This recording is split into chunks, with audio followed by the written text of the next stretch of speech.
Nerdrotic.com. Yeah. We got it. Oh, hey. Should I be like, I'm in a really comfortable chair right now. Should I be like Ethan Klein and just do this? Except I'd have to hold this MFer. I'm not gonna. What's up, everybody? Yeah, we're late. We actually started at 9:42 a.m. Pacific time. I'm back in the old time zone. I'm in Pasadena, California. Lovely Pasadena, California. It's California. This is like an oasis. No, Gary, I'm back. Yes. Welcome to the Nerdrotic Nooner. I don't know how many live streams we're going to be able to do this week because of hotel internet. I am in SoCal to go to Comic-Con.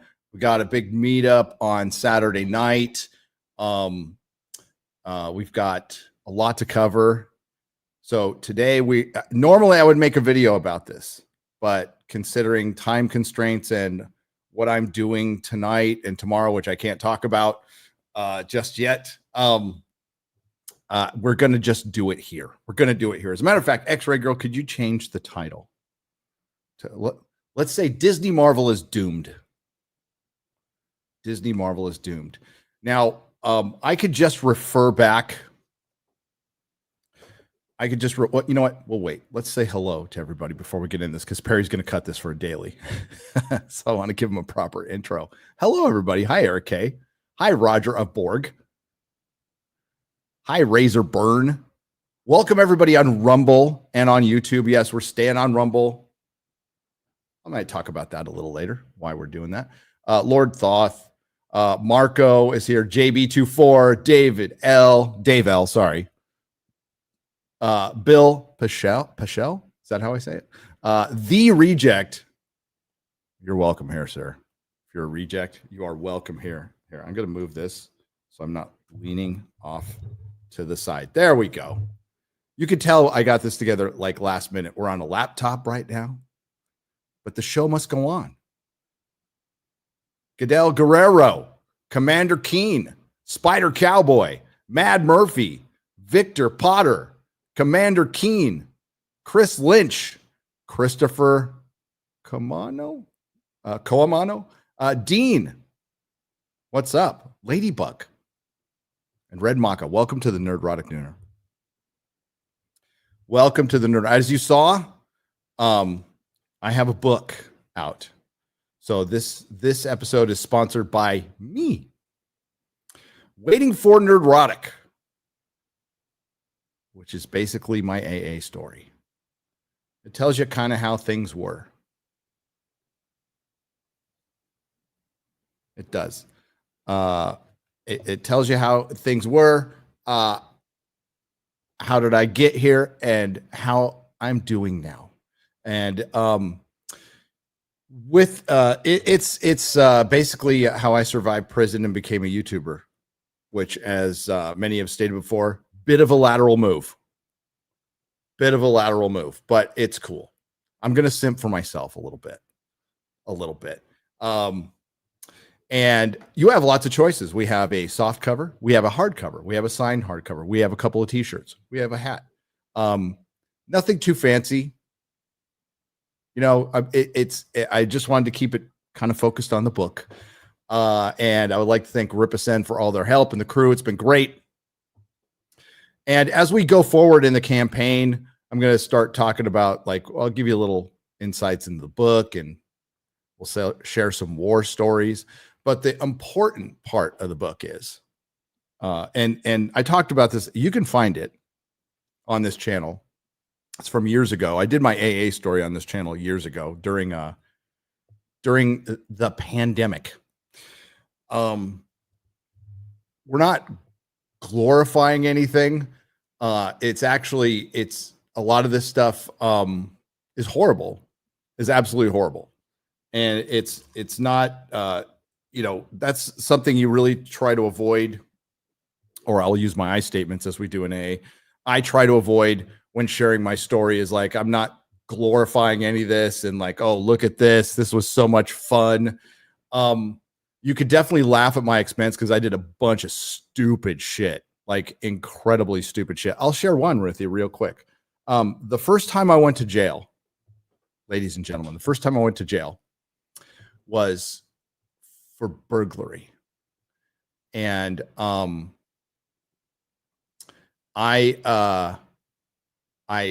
this isn't cool at all. I was so fucking wasted. No excuse. I burgled my parents' neighbor's house, and basically what I took was back there. You remember the water bottles? You know, the big water bottles that you put in the water thing. They used to be glass. They used to be glass, and it was filled with basically pennies. It was a genius move. You're right, Ian. Absolutely genius move. I got busted, and I lost basically a year of my life to that kind of rampant stupidity that happens when you are a hopeless, stupid drug addict. And the court date was the worst. It was like I had to sit there and get sentenced to a year in county. Thankfully, it was kind of my quote unquote first serious charge. I had a bunch of others. I have the record as long as your arm and then some. I have to go find it someday.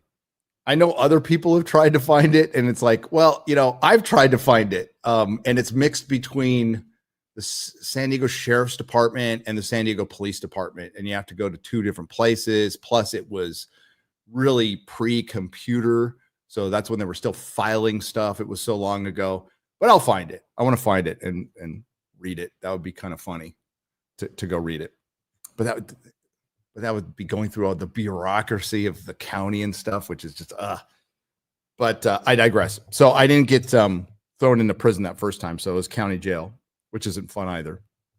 And that's where I did fire camp. But one of the worst moments of my life is sitting there in a courtroom getting sentenced in front of your parents and their neighbors. So it was fucking brutal, man. Was it enough to make me stop then? No, it wasn't. It wasn't. I was very committed to that disease. And it was brutal to go through. That year at county was crazy. I think I actually got more fights in county jail than I did in prison. I think I did. Yeah, county jail's rough. It's because it's kind of like juvie,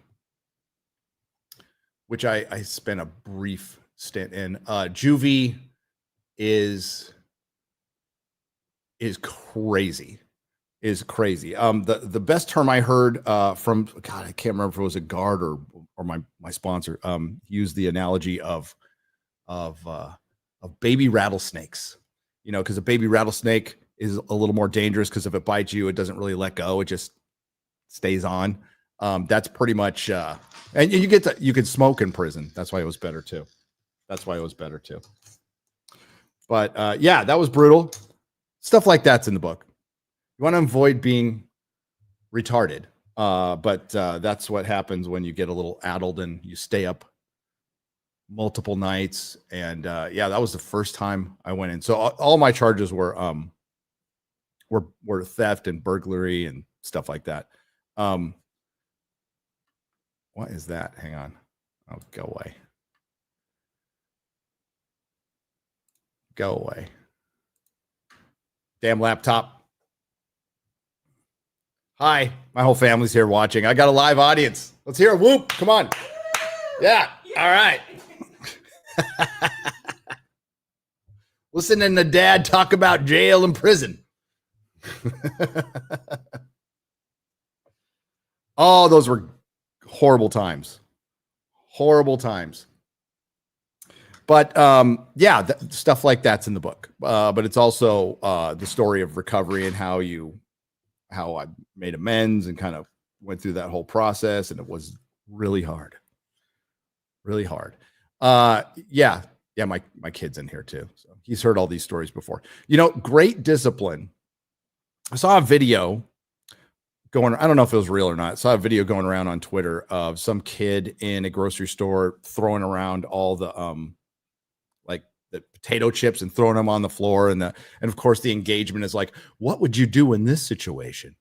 I'll tell you what I did in this situation very early on.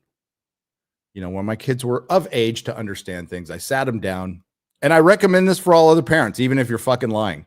Sit your kids down and tell them you like went to prison. And fear is a great motivator. So I've never had to lay a hand on my kids or anything. I just had to give them a look. And they wouldn't do stupid shit like that because dad's been to prison. There's my parenting advice. And they were still more scared of mom, which is funny. Right, son? You give me a thumbs up. There's your parenting advice. You don't have to lay a hand on them. Just give them a look. Just give them a look. All right. X-Ray Girl. Do we want to pull up? Let's pull up the Hollywood Reporter article. So there's two articles. I don't know if Lady Gravemaster has the other one in there. So Kevin Feige did a very interesting interview that's making the rounds right now that is absolute cope and damage control, but there is a nuance in this. There is a nuance in this that we'll get to. Because remember, they all fucking lie. The Access Media lies. These executives lie. And to a certain extent, I understand it. You don't want to spoil your movie. You don't want to spoil what you're doing. You want to hype everybody up. No executive's going to come out and go, you know what? That thing fucking sucked. He came about as close as he could. And in a way, he blamed, for Thunderbolts, in a way, he blamed the audience, which was funny. But there is, I want you to keep in mind that these people tell you what they want you to hear. I will preface this by saying I was told by a person in and around Marvel, Kevin Feige's quote when it comes to diversity was, "We have done our bit for king and country." Now, have I seen any actions that support that? No, not yet. Not yet. And now he's saying something a bit to the contrary. Now, that one's going to be in the wrap, X-Ray Girl. So all you have to do, if Lady Gravemaster can find it. But we'll start with this one. Well, no, we'll start with that one. We'll start with that one. We'll start with the Hollywood Reporter. I can't see it now. There we go. There we go. Sorry. I am on hotel internet, and poor X-Ray Girl is going to have to fetch articles for me.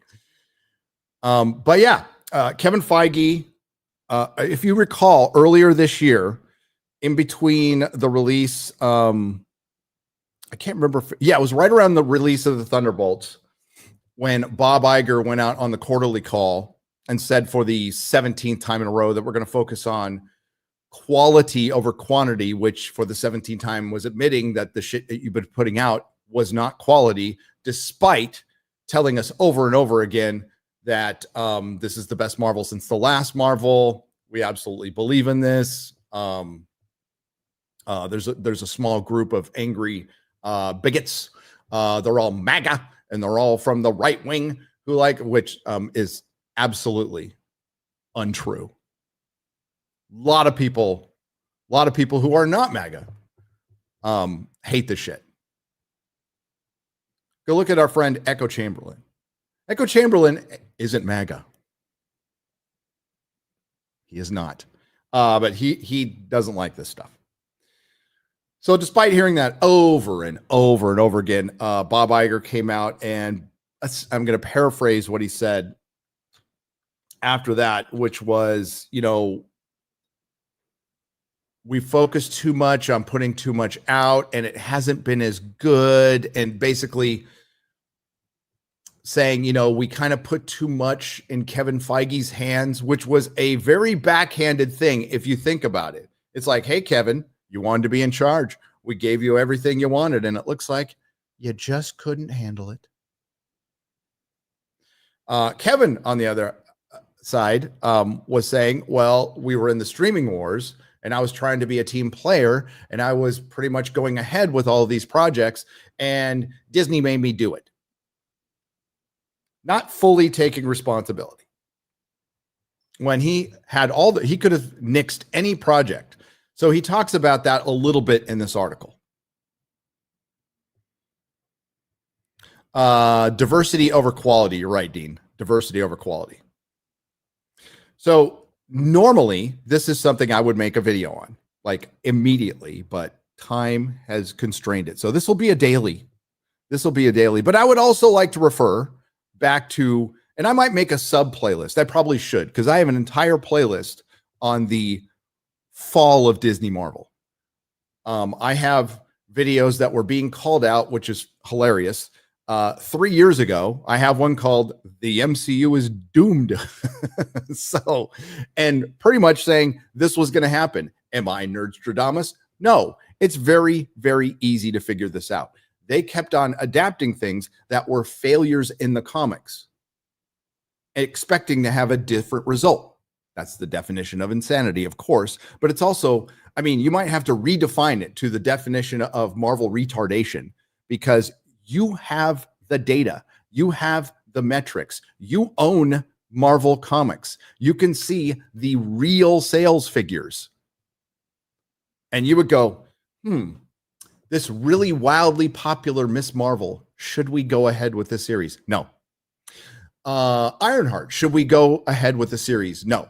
As a matter of fact, I have a supercut coming out today on Ironheart, and the question will be asked, is it the worst Disney Marvel ever made? And there's a lot of things you can factor in, but if you factor in this one, I think it makes it the worst Disney Marvel ever made, because it should have never been made.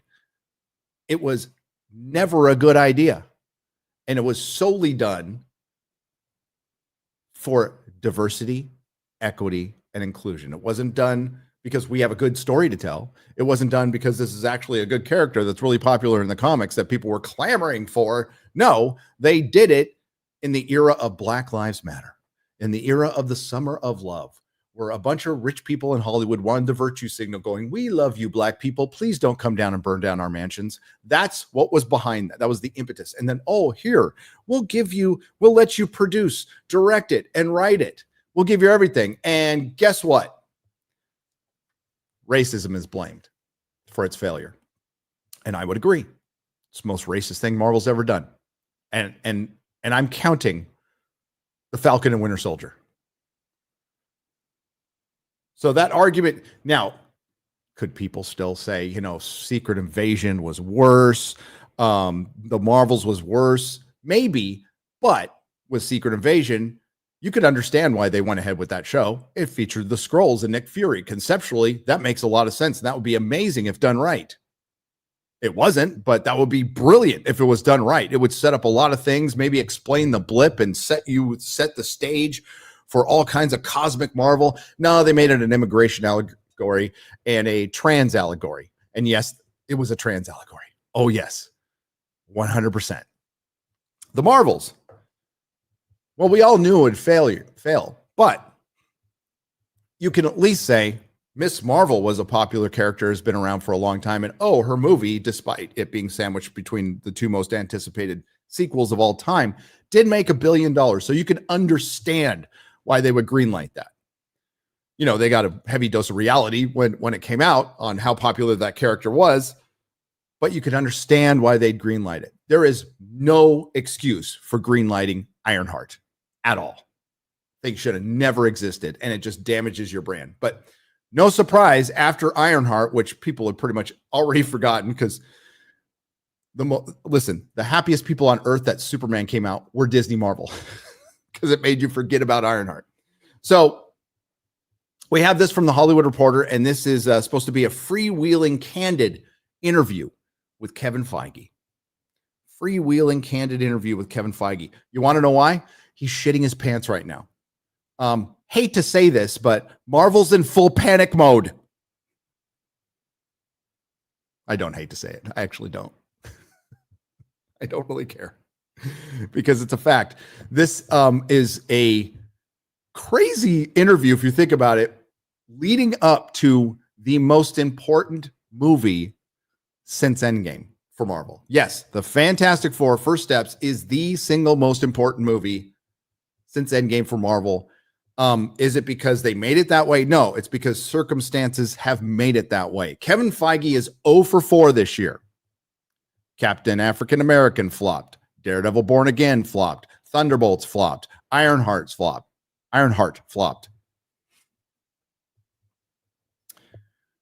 They need a win. And now they're getting overshadowed by a really mid Superman movie. So, and listen, I'm here for the chaos. It's great. It's fantastic.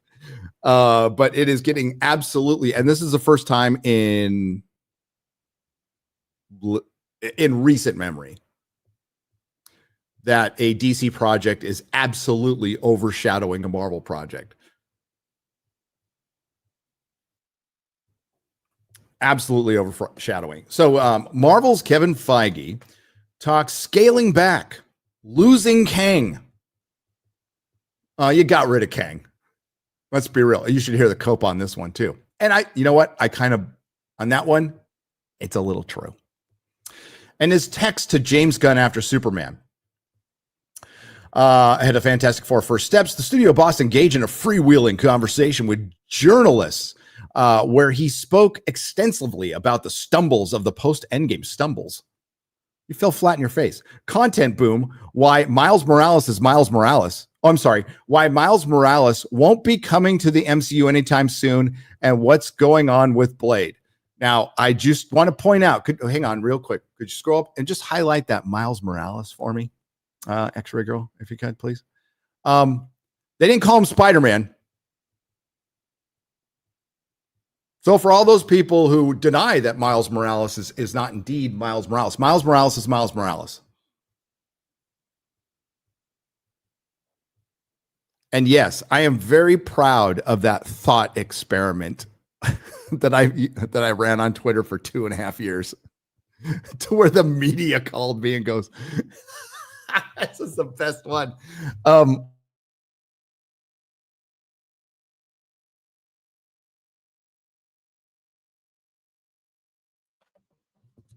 Gary, your mic is muted.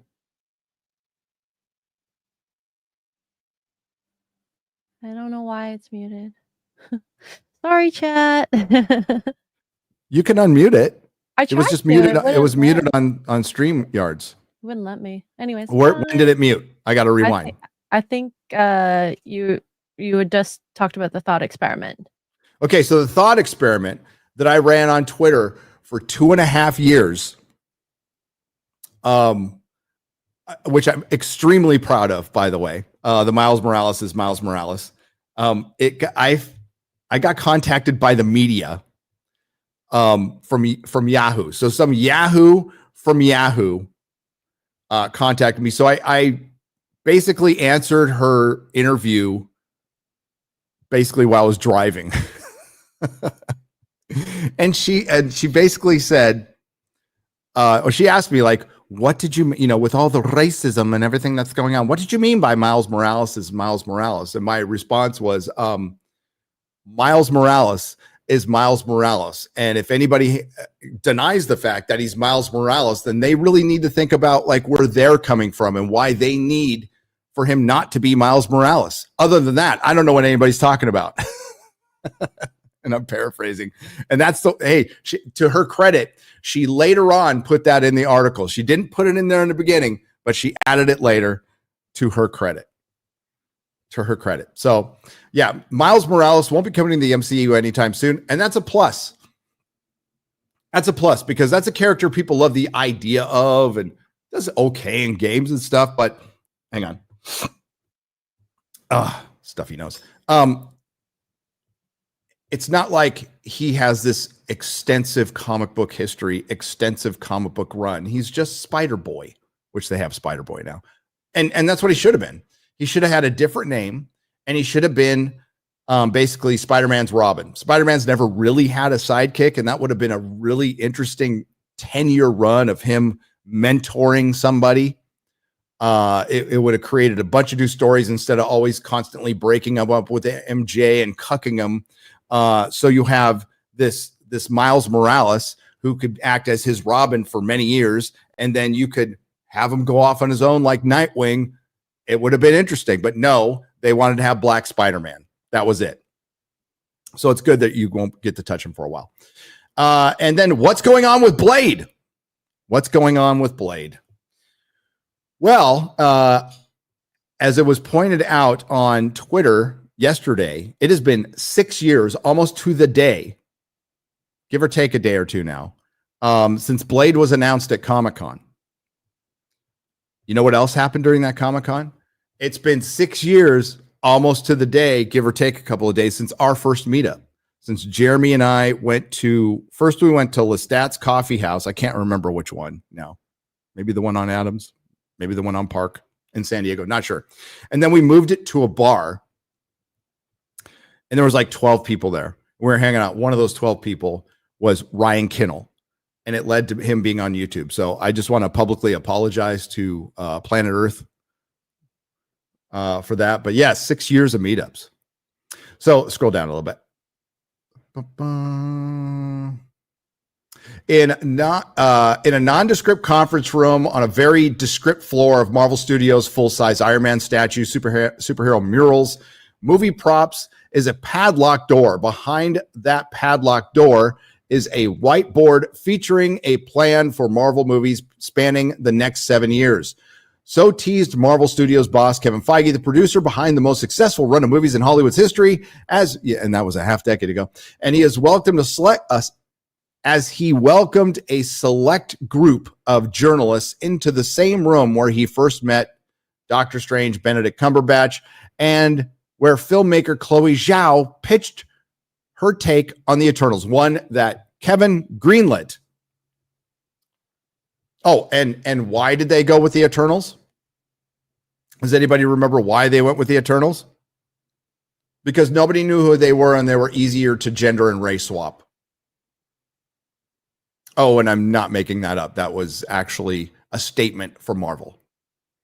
Paraphrasing, of course. Marvel's run has been tested of late this year, especially with Thunderbolts Asterisk and Captain African American, which grossed among the lowest totals for the company. But Feige isn't interested in your theories of superhero fatigue, which he doesn't buy as real. He pointed to DC Studios' Superman, which is doing strong box office, at least domestically. Hollywood Reporter, wow. There you go. There's a bit of objective reporting there. That's good. That's good. Hey, it's doing great domestically, and that's probably why they should have leaned way more into truth, justice, in the American way, and it would have done better. It would have done better. It's an American movie. Fucking deal with it. We'll see.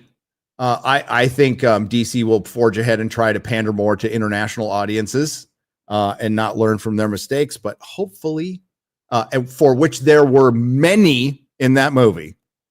Like it or not, leaving the people who like it go, it's got problems. And you're right, it does. Too many for me, though. Feige said he texted James Gunn. I hope James Gunn responded with a middle finger just because. You know he didn't, though. I love how you just jump right into it. I don't need to hear about, we've talked about Superman. So even if he isn't, and yeah, sorry, folks, I can't control the articles today because if I open up a window, this thing will stop. Even if he doesn't buy the idea of superhero fatigue, Feige and his team have done plenty of postmortems on this year's underperforming movies and all of their movies since the massive success of Avengers Endgame. Right now, the company is preparing for the July 25th release of its latest movie, Fantastic Four: First Steps, which you will start hearing critics' reactions very soon. I think, what did Chris tell me? The embargo lifts on Tuesday or Wednesday. I can't remember. Tuesday or Wednesday, I can't remember. So because it premieres for critics tonight. If the first time Marvel Studios It's the first time Marvel Studios is handling the characters after a trio of movies, blah, blah, blah, blah, blah. One thing that Feige seemed to relish is the new movie is mostly self-contained and is in a fully fleshed out world that doesn't require that dreaded word homework. Yes, I was told Fantastic Four takes place over 8 years in a 1 hour and 55-minute movie. It's going to be a set of vignettes and highlighted a 1960s aesthetic. We can scroll down. This is going to be all fluff for Fantastic Four. That he does. It's funny when we get to the Jonathan Majors thing. Yeah. Okay. No, stop. Go back up. Okay. There we go. Yes, Feige knows Marvel made too many movies and shows, and the other things they did wrong. From the first Iron Man in 2008 through Endgame in 2019, Marvel produced around 50 hours of screen storytelling in the 6 years since Endgame. The number has jumped to an astounding 102 hours of movies and television, 127 hours if you include animation. That's too much, Feige said. So before Endgame, 50 hours. Post Endgame, since Endgame, 102 hours, 127 if you count animation. He characterized the time period after Endgame as an era of experimentation. Is that what we're calling it? We call it the MCU. Evolution. No, devolution. Unfortunately, expansion. No, you devolved. You fell apart. Each thing you made destroyed what the good things you made before. He's going to point out Loki right here. He points to TV series like WandaVision and Loki as some of the best stories they've made. Loki is shit. Loki destroys the MCU. The Marvel Cinematic Universe, that first 50 hours, was all pre-written by a character named Kang. No character had their own real agency. It was a script within a script within a script. And you could say, well, it's just a story. It's fantasy. It doesn't matter. You're right. It just made everything not matter. If you think of just a little bit, it makes everything not matter. Every decision was made by Kang, not by the character within the story. Utterly destroys it. Fuck Loki. And it's not even the real Loki. It's a variant Loki. It's a cuck Loki who cries a lot. And the first Loki stories isn't even set around him. It's female Loki. And how amazing she was. And how she taught herself at 6 years old and was able to survive forever without a man. And then it ends up with Loki wanting to fuck himself. It's stupid. And we'll just say a little morally gray.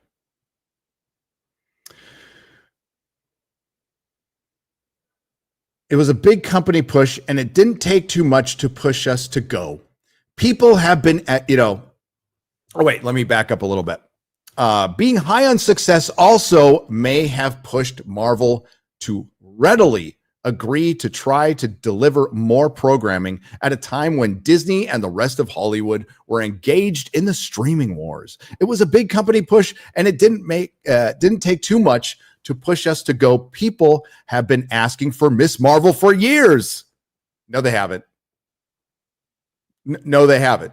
By every metric, no, they haven't. Miss Marvel was in an Avengers game. She was featured. She was the lead in an Avengers game that lost the company $60 million. Miss Marvel has been featured in this version, the Pakistani Miss Marvel. The Sana Amanat self-insert Miss Marvel has been part of many canceled series.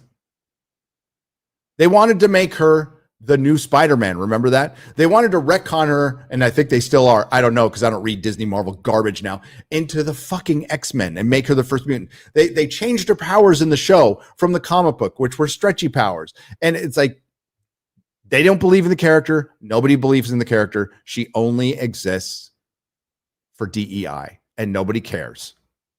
And nobody gives a shit. So nobody was asking for Miss Marvel. You know what they've been asking? You know what character people have been asking for? Norrin Rad Silver Surfer. That's a character people have been asking for. That's a character that would probably bring some eyeballs to Disney Plus or a movie. But no. Are you going to try to tell me people were clamoring for America Chavez? How about Ironheart, Kevin? Were people clamoring for them too? Oh, Moon Knight. He brings up Moon Knight. Oscar Isaac wants to be Moon Knight. Do it. Hey, on paper, I would too. And that Moon Knight is your biggest fuck up, Kevin Feige. Your single biggest fuck up. You took a character that has great potential. Unfortunately, you leaned into the whole multiple personality bullshit, which I think is stupid. You should have just gone to the original Mark Spector Moon Knight, who has different disguises. You basically make him Marvel's fucking Batman, and it makes it cheaper. No, you turned it into some stupid supernatural kaiju fight where Moon Knight is being led around by a gender swapped Scarlet Scarab, the Egyptian superhero. So explain to me why you would make a Moon Knight, which people would like and love. It's a great character, great costume. Oscar Isaacs is perfect for it, and have him led around by the fucking female version of the Scarlet Scarab. And you want to know why? Because you can't write anymore. Because we can't have him have like a Rachel Weisz character from The Mummy, because she would be a damsel in distress, and we can't write damsel in distress. Oh, sure, we can write Manzel in distress, which is essentially what Superman is, a Manzel in distress, but we can't write damsel in distress because it's time to equal things out. So in their terms, equaling things out is putting women in the position of power and putting men in the position of women from before, and somehow that makes it equal. Basically, getting rid of masculinity because it's evil. So Moon Knight is Kevin Feige's single biggest fuck up. That was an easy layup. Would have been a great show.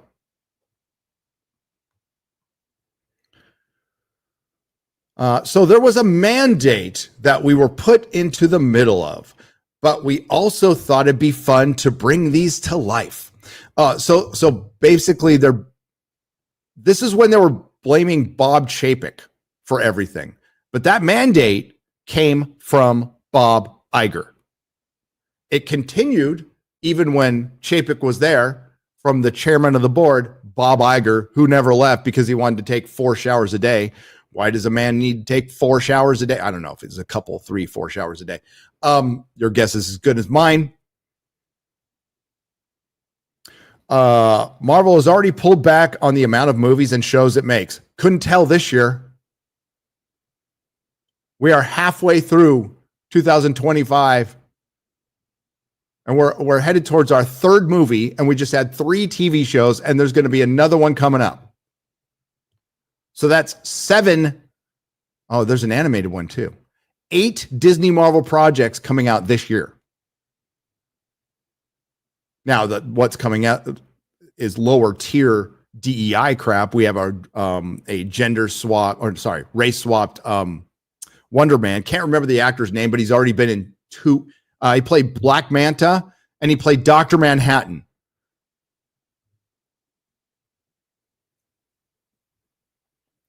Marvel has already pulled back, but certainly there will be years with only 1 TV show. Also, Marvel has started grinding down on budgets, with movies costing up to a third cheaper than the films from X-Ray Girl. Maybe I'm retarded, and I assume that with everything, but with this sentence, on budgets with movies costing up to a third cheaper than the films from 2022 to 2023. Why not just say everything's just a third cheaper from 2000? That they had to pad the word count? I don't know. Marvel has already pulled. Here's why Thunderbolts. Oh, this is my favorite X-Ray Girl. This is my favorite. Here's why Thunderbolts Asterisk failed, even though it's a very, very good movie. Okay, I'm just going to cut to the chase on this one. It is not a very, very good movie. It is a very, very bad movie. It's not as bad as the Marvels. It's not as bad as Captain African American. It's not as bad as the Eternals. It's not as bad as Ant-Man Quantumania, but it's not better than Thor the Dark World. It's not, I'm going to say it, it's not better than Iron Man 3. Not even close. Iron Man 3 is 1,000 times better than Thunderbolts. And everybody shits on Iron Man 3.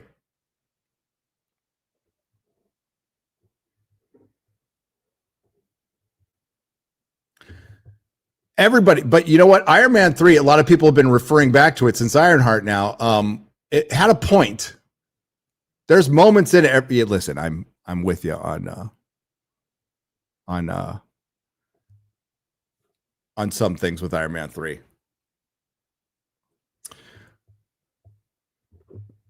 The Mandarin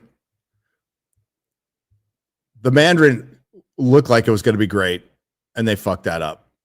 But they did some extremist stuff. But Iron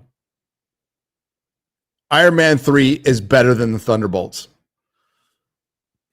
It's better than the Thunderbolts. Oh, how? I mean, if we're just using box office as a metric, go look at the box office of Iron Man 3. Go look at that box office. And I like Iron Man 2. It ends wacky. It ends a little abruptly for me, but I still like Iron Man 2. Okay, but I digress. Thunderbolts failed because it wasn't good. And it featured a bunch of characters nobody cared about. But ultimately, it wasn't good. Best thing of it was probably Sentry. And I hope they use Pullman in future stuff. I think he could be interesting if he's given a good script. But even if you like the Thunderbolts, do you want this director and writer taking over the X-Men? Because that's what he's going to do. So here's why the Thunderbolts failed. The massive expansion into television and focus on D+ led to the feeling that watching Marvel was becoming a type of homework. Where have you heard that before years ago? I can't remember, X-Ray Girl. I'm getting old. I just can't remember. Oh yeah, John Campea. That he was no, he wasn't saying it. No. Real Rejects, no. Grace Randolph, no. Can't remember. It's that expansion that I think led people to say, do I have to see all of these? It used to be fun, but now do I have to know everything about all of these? So let's stop right there. Yes, we did say it felt like homework, but we also said, you know what would have made the homework work? Making it good. See, it's not that it was just homework. It was all shit. It was shit homework. If you made entertaining homework, more people would have paid attention. Sure, most people are going to dip out anyway on the TV show, but there's a way to balance that where you fill in blanks that aren't entirely necessary for the movie, but you still get an entertainment factor. There's still a way this should work where you can do movies and have a TV show that kind of does a sub B plot or whatever and be entertaining, but it wasn't entertaining. And the reason it wasn't entertaining is because you really focused on diversity, equity, and exclusion. And Lily, that was your strength through all of these TV shows. It was the through line of damn near every single TV show. The only Disney Plus live action that's any fucking good at all are two specials. And some people might clap back on me. And Werewolf by Night is decent. I would have rather you gone rated R with that and make it full on horror, but you can make it like Raimi horror if you want, a little funny. That's what my preference, but it was fine. And the Guardians of the Galaxy Christmas special was fine. Those are fine. The only thing I would recommend for Marvel on D+ is X-Men 97. Everything else sucks. There's a couple of shows that start out good, like the first couple episodes of WandaVision. They're good when you thought it was going somewhere, but it ends horribly. So it takes away from those first 2 episodes. Where was I? In the expansion, do I have to see it? Okay. I recognize her from a $1 billion movie, but who are these other 2? I guess they were in some TV show. I'll skip it. This had an effect on Thunderbolts, which featured characters that were seen on various platforms, including some only appearing on shows before hitting the big screen. Oh, and what platform is that? You notice how they don't mention and they say platforms, which is fucking funny. The platform is D+, but they didn't want to mention it by name. But these articles don't get run through by the studios and everything, and they have no edit on it or whatsoever. Really, really interesting that you would call various platforms, which would be Disney+, and now that it's combined with Hulu, you can use the term flat platforms. You see how these disingenuous, dishonest pieces of shit work? Some of them were still feeling the residual effects of the notion of, I guess I had to have seen the other shows to understand who this is, Feige explained. I think if you actually saw the movie, let's go back. Feige says, I think if you actually saw the movie, that wouldn't be the case. And we make the movie so that's not the case. But I think we still have to make sure the audience understands that you were too dumb to understand that you didn't need to do homework for Thunderbolts, which you absolutely did. Because if you went into that movie cold, you'd be all, who the fuck are these people?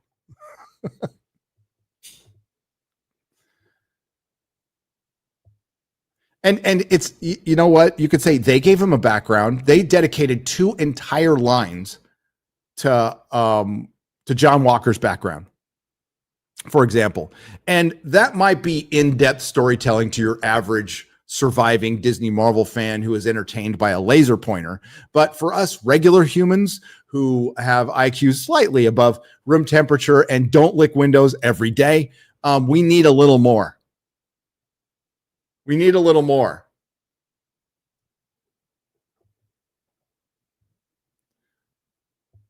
But you know what? If you'd have seen it, you would have understood its genius.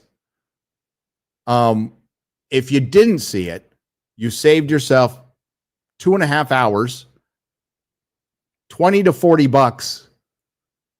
And if you spent that time picking your fucking nose, it was time better spent. Feige was a bit circumspect on how long he would stay. You went down too far. Okay, there we go. Oh, Feige. Okay, no, my bad. Feige is staying put at Marvel for now. So he's basically his answer, and I don't know how it was. Okay, so Feige was a bit circumspect on how long he would stay at the company, quietly admitting he has about 2 years or less on his contract. Well, they're going to re-up his fucking contract. Listen, dollars and cents wise, and is there anybody out there who could take over for him? I think he should go. But the thing is, there is nobody to take over for him. Zero. Not an executive, not a human who could take over or want to. Now,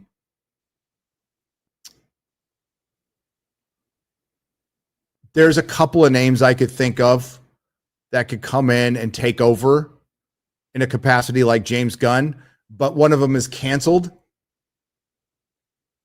One of them is canceled for the rest of time. One who was instrumental in those first couple of phases.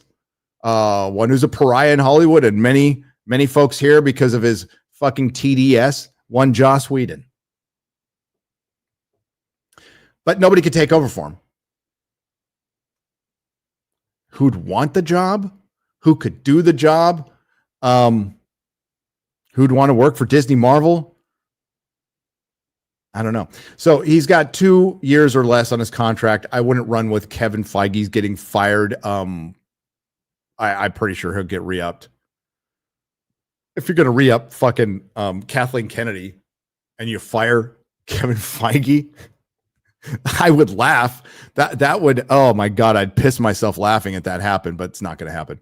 But regardless, he stated his desire to keep making big movies for the widest possible audience. Really? For the widest possible audience. We'll get to that. Do I want to be making big movies for big audiences in 10 or 15 years from now? Yes, absolutely. There's still a lot I want to do, Feige said. Marvel's a great way to do that for me right now, but I hope to make big movies for lots of people forevermore. Could he take over Star Wars? Could he leave to take over Star Wars? Yes. I say yes. Jonathan Majors, we'll do this real quick. He wouldn't mention his name. He call him, Feige never mentioned Majors by name, instead calling him the Kang actor or the actor. And what he essentially says is, we started moving away from Kang before Ant-Man Commie-Mania. Now, I call bullshit on that.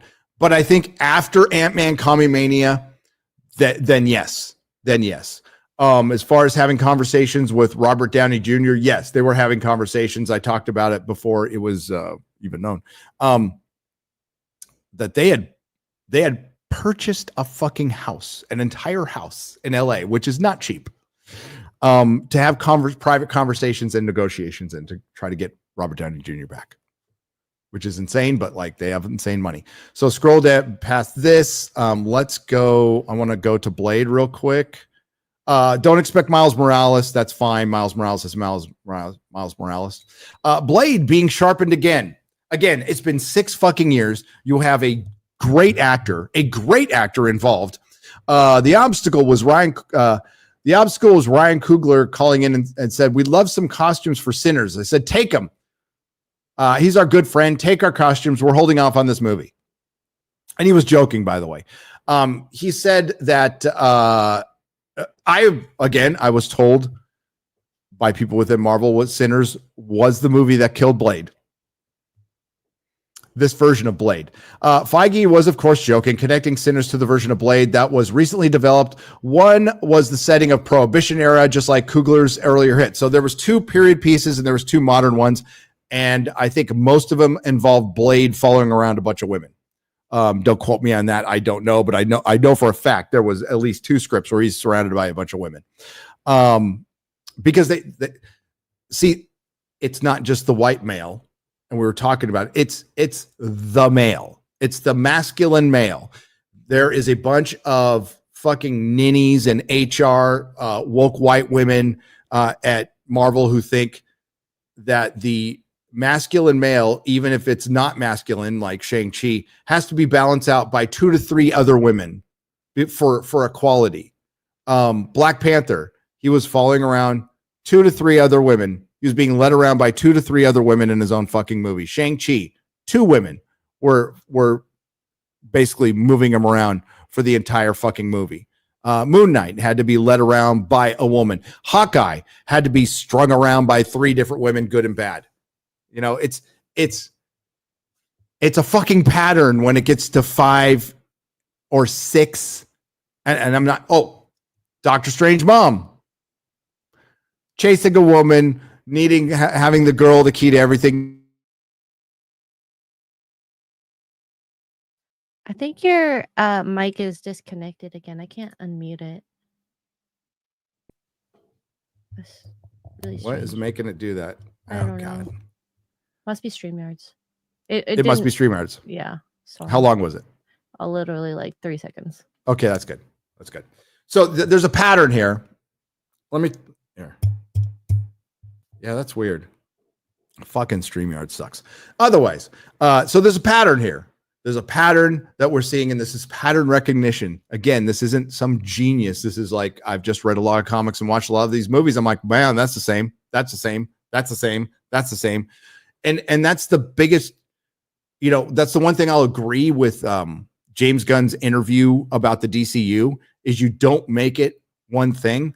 Comic books, superheroes aren't a genre. They're multiple genres. And you play with that. And it looks like he's going to try to go that generation. But Marvel has distilled the superhero, something that they helped make great, into homogenous slop.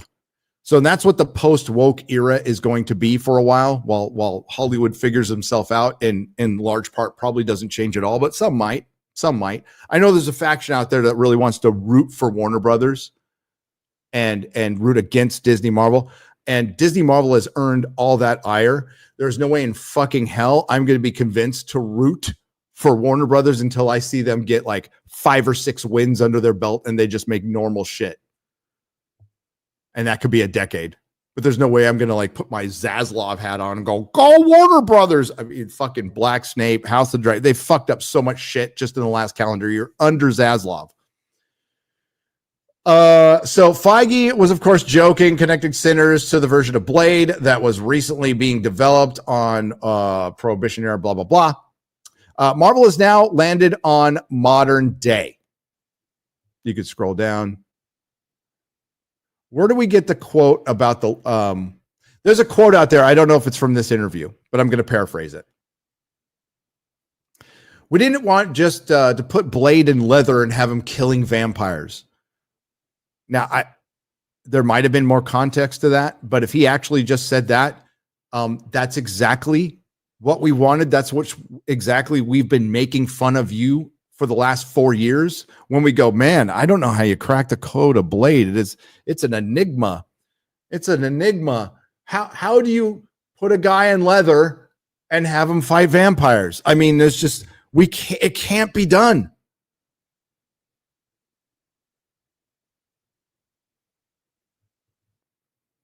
Physics cannot explain how you do this. Kevin Feige explains Blade delays. We didn't want him to simply put a leather outfit on. We didn't simply want to put a leather outfit on Mahershala Ali and have him start killing vampires. That's exactly what you fucking do.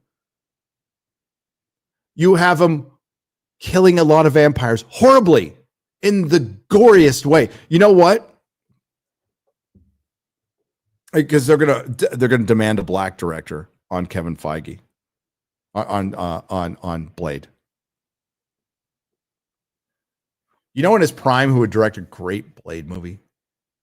Sam Raimi. But Sam Raimi's too nice to work for Disney. I don't ever want him working for Disney again. Poor Sam Raimi. Still one of my favorite directors.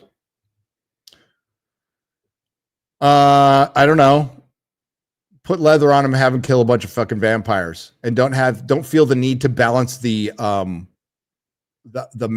masculine male, especially the black one, the one you fear the most in Hollywood still, you fucking racist. That's why you need to feminize them all the time and surround them by a 4 or 5, and like just make it a movie. It's a modern day movie about vampires.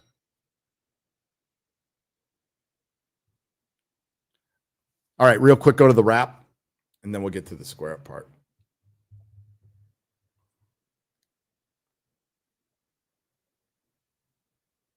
Am I having a stroke? What's a stroke? Gary, are you having a stroke? I am not having a stroke. I wish I had my chirp sound effect. I do. And don't think we didn't think about putting, and we still might.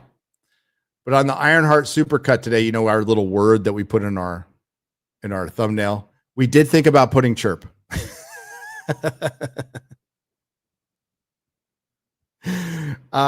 We did think about it. We're not going to, but Perry reserves the right to use it on a daily. What's up, Ian? Hail, brother. Kevin Feige stands by Marvel's diversity. Marvel is the world outside your window. Marvel Comics Marvel Comics was the House of Ideas. Now it's the House of Out of Ideas. Marvel Comics was the world outside your window. It's now the world outside of New York's window, the world outside of Hollywood's window, mostly the HR department's window. As I said on Twitter, some stated a bit crudely, but I don't give a shit because it's true. Marvel Comics is the world outside of West Hollywood's back door.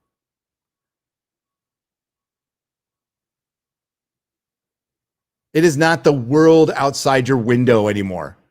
If it's the world outside your window, explain Wakanda, the isolationist ethno-state that lets their fellow Africans starve to death walking around on camels and donkeys while they have 25th century technology that can stand up to the fucking Federation.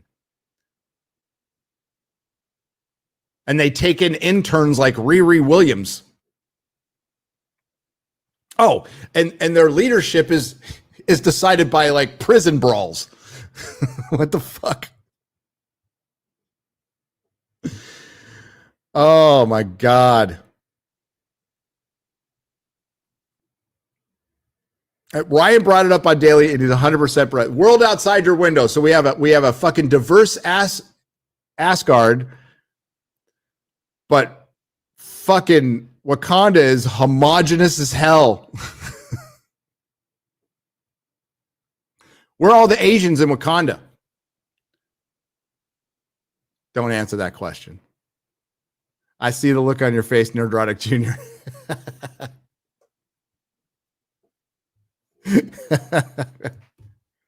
Where are all the Alan Ing? Where are all the Asians in Wakanda? X-Ray Girl. Where are all the Asians in Wakanda?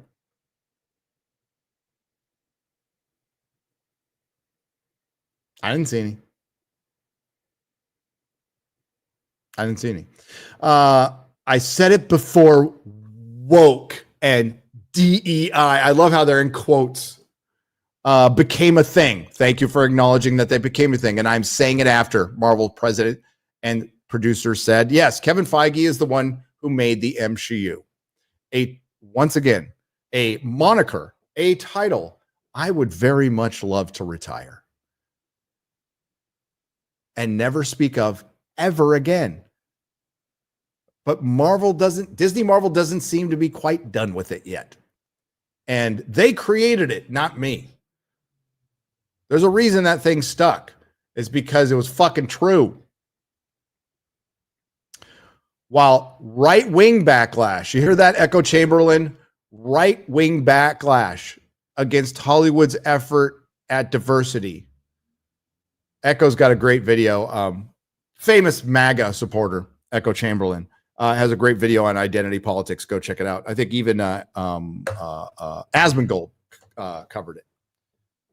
But go watch it on Echo's channel. Yeah, famous MAGA supporter.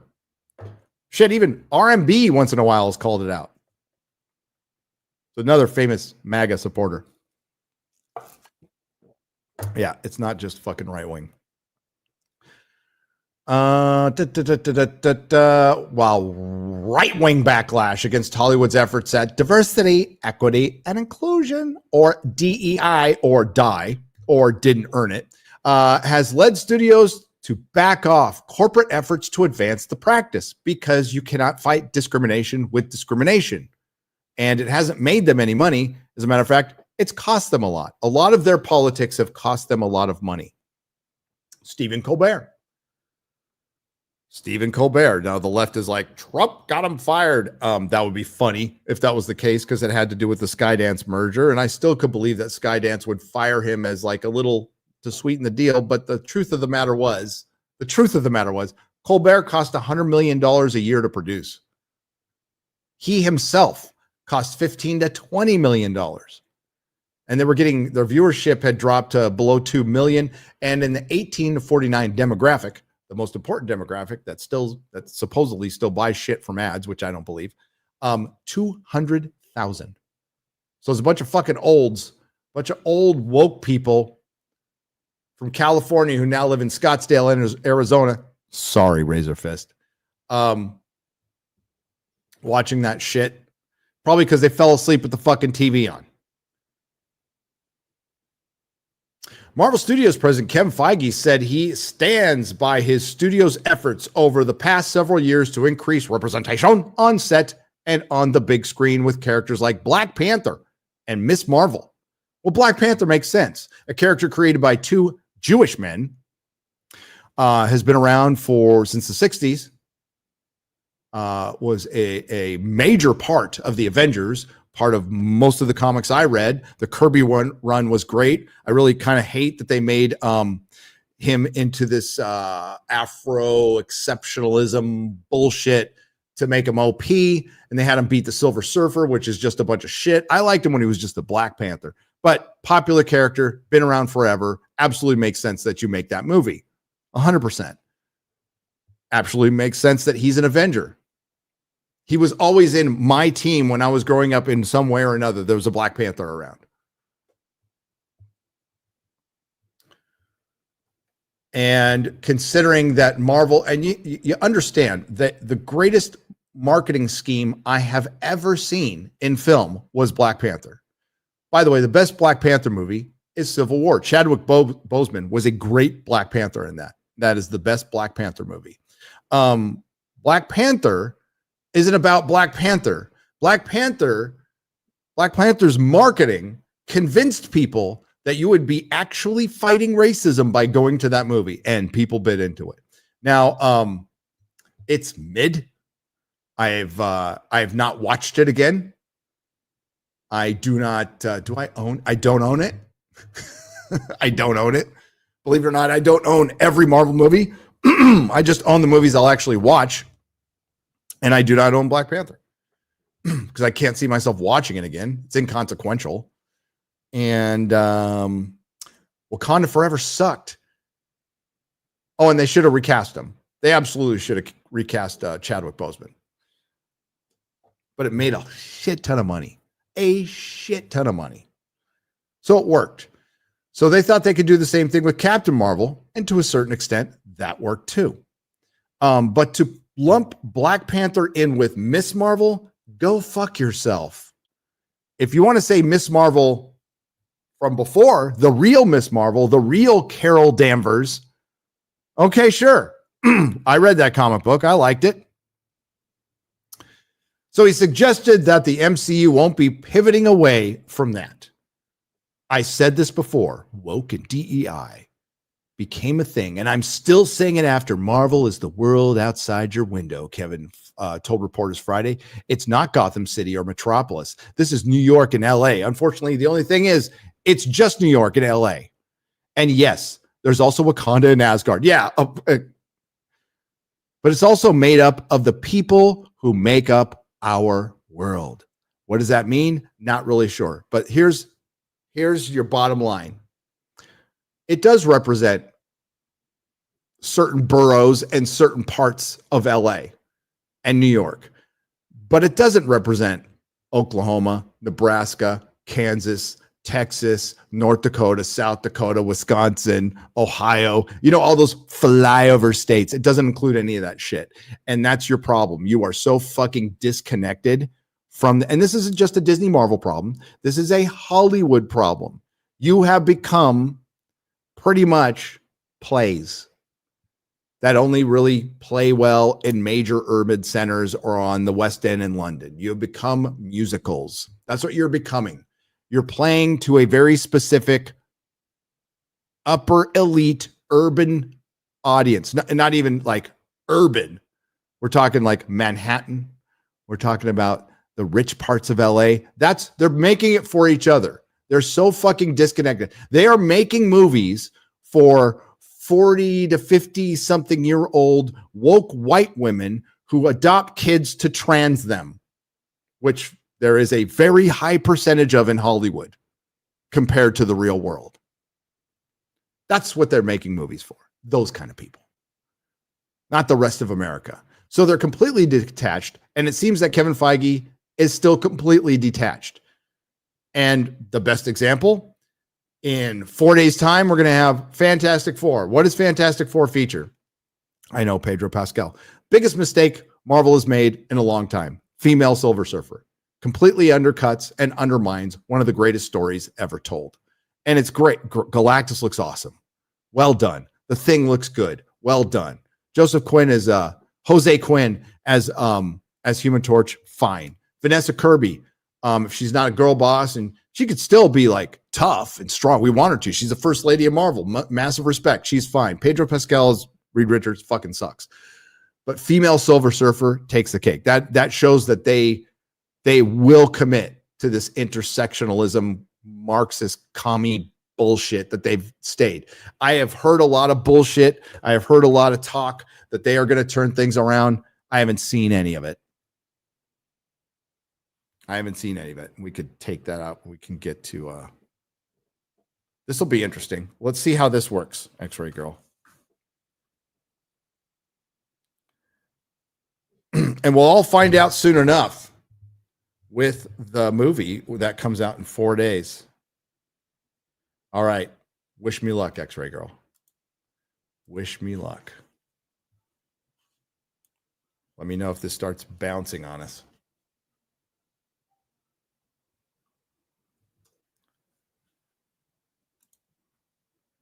I probably should have set up my PC from Meta PCs. You know that? Meta PCs got me a PC for Wisconsin. That was very nice of them. That was very nice of them.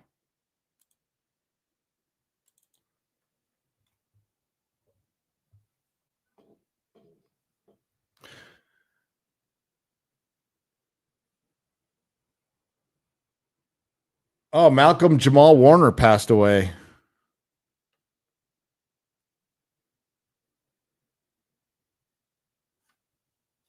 $54.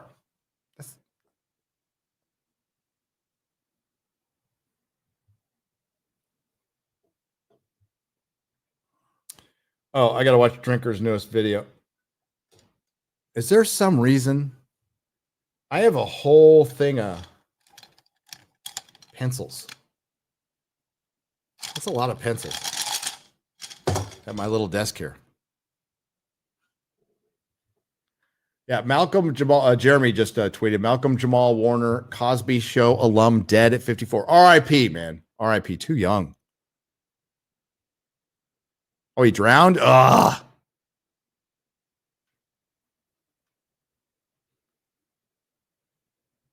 Was he in a pool or what? What was it? How we doing? We holding up, X-Ray Girl? We looking okay? You look great. No chuppiness. Thanks. Yeah, I try. I worked out this morning. Where did it go? There it is.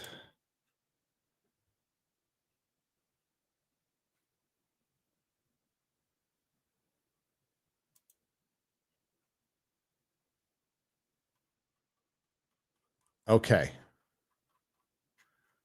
We're going to do the square. Man, what the hell is...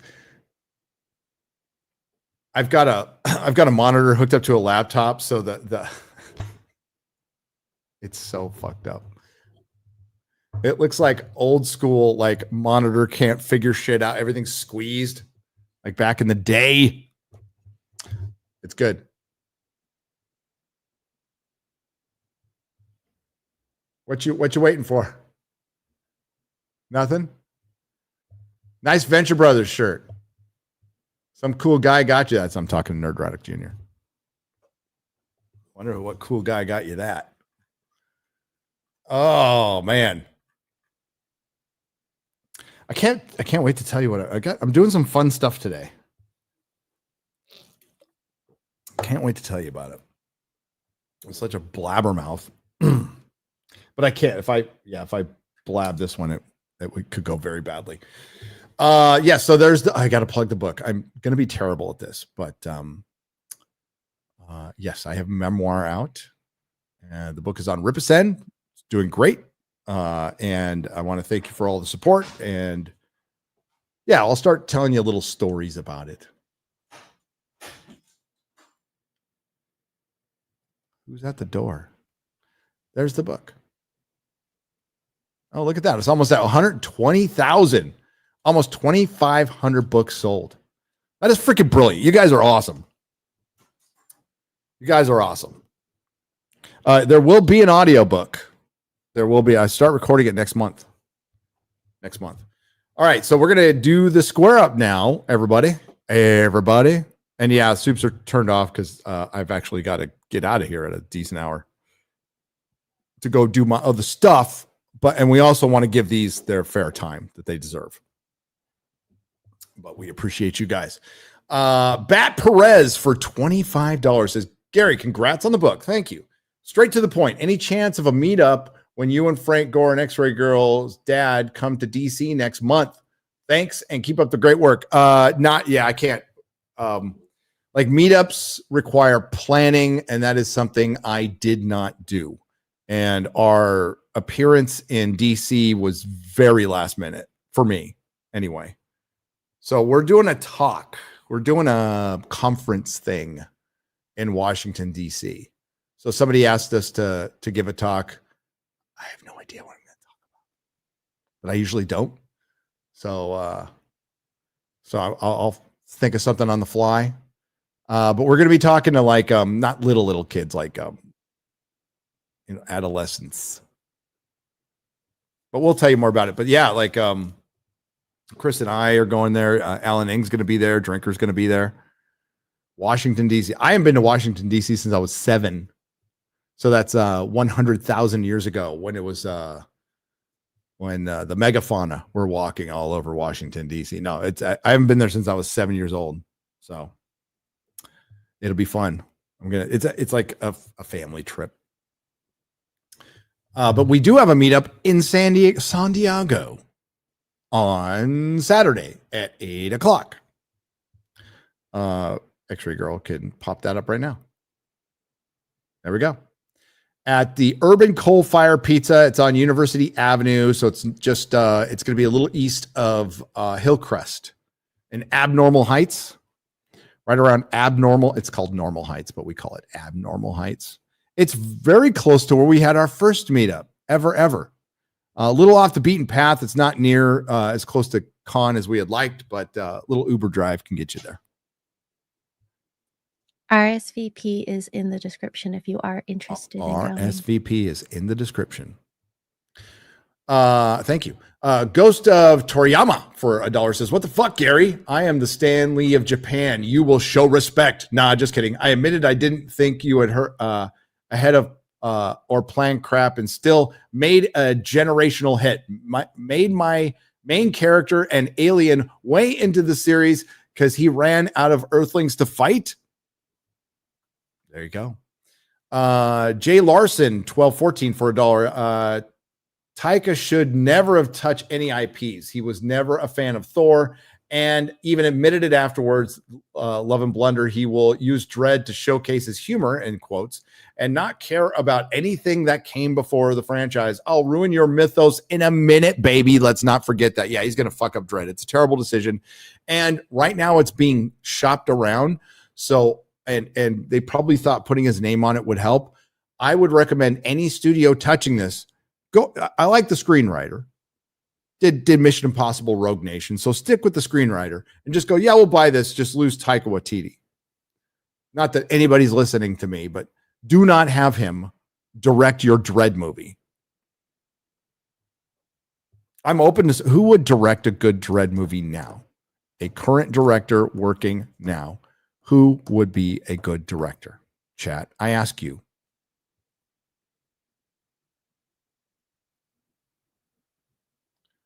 I ask you. Me, Blathers, you would be a better director than Taika Waititi, okay? Taika woke titty. Matt Reeves, he'd be better than Taika Waititi. Sam Raimi would be Sam Raimi would be fun. Sam Raimi would be the closest to like a Verhoeven. It's very still very different, but the closest to that style of black comedy and satire that you could put in. Ryan Coogler would be bad.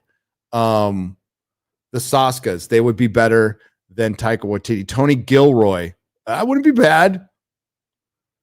Josh Trank, no. Edgar Wright. Cornetta, Edgar Wright, early Cornetta, Edgar Wright. I'd be okay with that. Yes. A Brit should probably do it. A Brit who's read 2000 AD. Edgar Wright wouldn't be bad. Foul ball. Edgar Wright. Shane Black. It would have to take place on Christmas. Taylor Sheridan. It would be a Judge Dredd Western, which would be a great Elseworld. That would be awesome. But then, unfortunately, he'd have to mix in some story on how the Indians were done dirty. Tarantino, I wouldn't be against that. Many people would. YouTube is AIDS.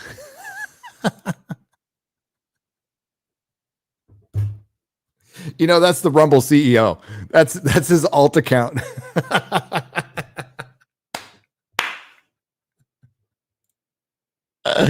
It just came across. That was funny as hell. That's called Jonah Hex. You're right. I watched that movie too with Josh Brolin. I love Jonah Hex as a character. Mel Gibson? Yeah, that'd be fun. Yeah, Mel Gibson. There you go. There you go.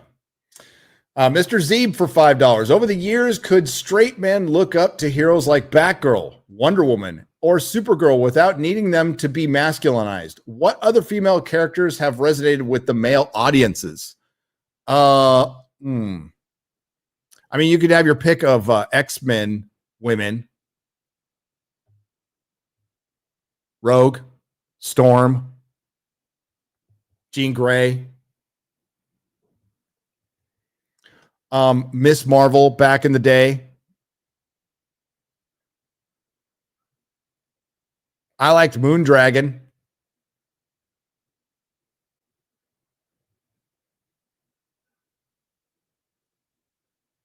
Dude, the 90s was all like danger. Like the 90s was kind of a proto.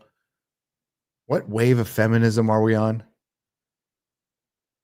The infinite wave of whatever the fuck we are on. You all remember the 90s.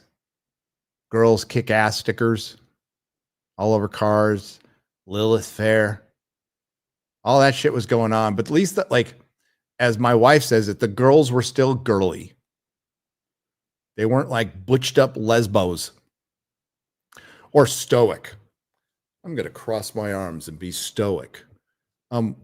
Women can't do that. They just can't.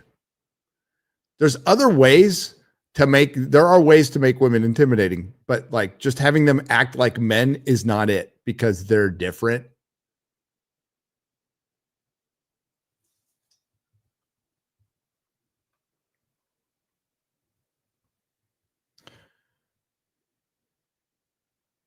They just want to be iconic.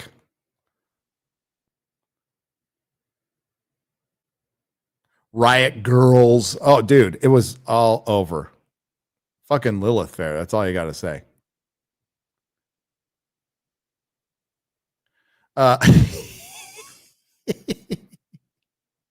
Can I find?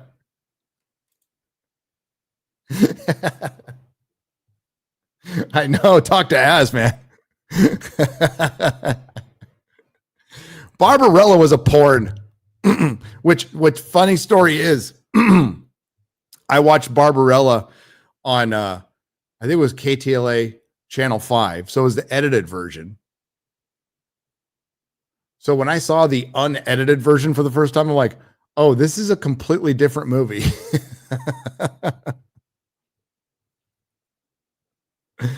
It's not, it's a fucking Barbarella. I like Barbarella, by the way. I have the 4K version. Jesus. Okay, I agree with that. Not porn enough. So 21 Palika, Psychotic Mongoose, Jeebus 53, Abram Martin, Jackson Cagle, John Smith is sometimes here, and have all. Well, he donated $2 Australian. Anybody else donated for Nerdrotic memberships? Thank you. Abram Martin, $28.80 for $25 says, my wife gave birth to our son this week. A boy. You got a boy. That's awesome. Both are happy and healthy. Can't wait to teach him nerdy shit. Much love, y'all. It's the best. I'm going to be real. It's great when they get old enough to where you can start watching rated R shit.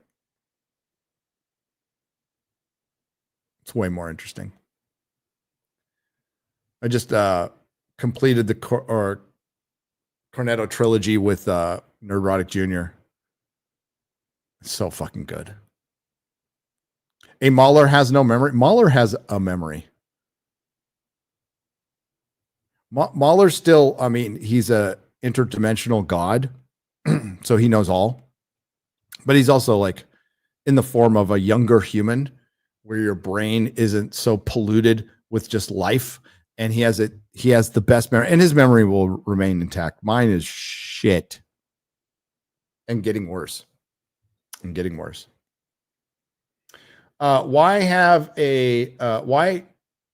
not have a Patterson multi-season Max TV show and just have Patterson Batman be the younger past Batman and the DCU Batman be the current Batman in the end show right now? Brave the Bold picks up. Because that would take coordination, and it would also take what truly prevents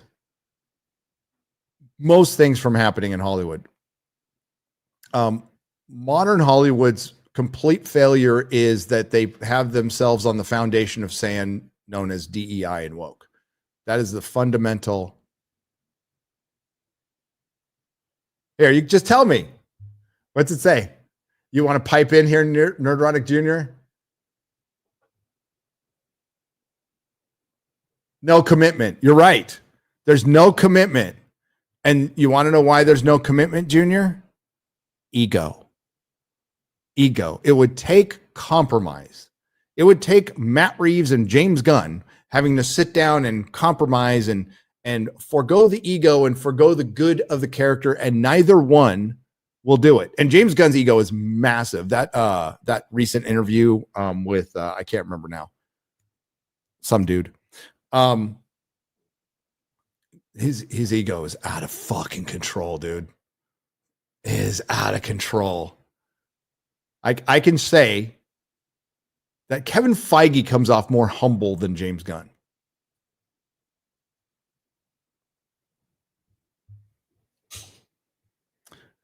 But yeah, the Batman TV series would work. We've been talking about this forever. A 10 episode season, every season, dial down the budget, just make him a detective. It would just be one of the most watched shows in the world. It would pull House of the Dragon numbers, season 1. Easy. Superman's James Gunn made me appreciate Man of Steel more, says Jake Tammon for $1.99. Many have said that. I think what's going on, because it's funny, somebody clapped back on this on Twitter, and it's just whatever. This is what happens when mediocre movies come out. And it divides audiences because there's multiple factors here. There is a factor of the right that is just going to like it because it isn't woke. It isn't woke, so I'm going to like it. I think that's a cope, and I think that's terrible. And that does. You want to talk about like our American mythology and moving culture forward? It can't be just settling for something not being something that was horrible. Okay, it just can't. So I say Superman is a mid movie. I have seen so much worse. And honestly, in theaters, I've only seen a couple things better. F1 is better than Superman, like by leaps and bounds. It's what in spirit Superman should have been. It's better directed. It's better written. It's better acted. Everything's better in F1 than Superman. F1 laps Superman. I'll stop now. And a movie that was a horrible flop, I think is a better movie than Superman by leaps and bounds, called Better Man. Is it the best superhero movie this year? So far, yeah. And it might end up that way. Doesn't bode well. I don't really, you know what? It could go out and earn $1 billion. And who knows? Maybe it does. Maybe it does. DCU is not in good shape based on this story. And arguably it'll make it worse if it's that big of a success, because they'll think they don't need to fix anything. It's like, okay. What spiritually, this movie reminds me a lot of the reaction of The Force Awakens. It does.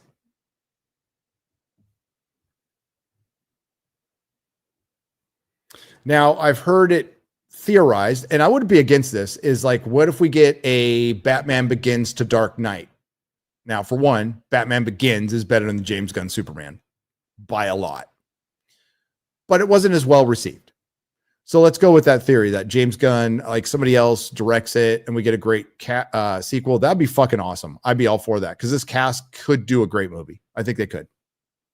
I think there's things to be taken from this movie that you can build on, just not story or characterization. I think a couple of concepts and characters and acts, so you don't have to recast anybody. You're good there. Get a different director and writer and you're fine. I think you might be fine. But it's a mid movie, and that's why you're getting this split. And also the bar has been lowered so much by so many shitty movies. It was kind of like what people were saying about Thunderbolts. It's like, well, you just got a Ritz cracker in the desert. If you're ever familiar with the Eddie Murphy routine of giving a starving man a Ritz crackers, it's the greatest food I've ever tasted. Sure. Okay.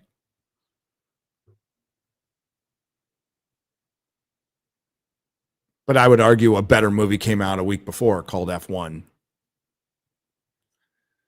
A much better movie. Saw Superman during all the chaos. Did anyone ask, where's Clark? No, Clark's barely in the movie.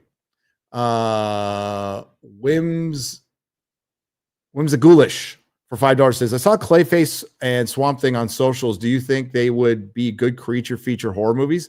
Shout out to King Shark. Clayface with what I'm forgetting the writer's name. Mahler loves him. Flanagan.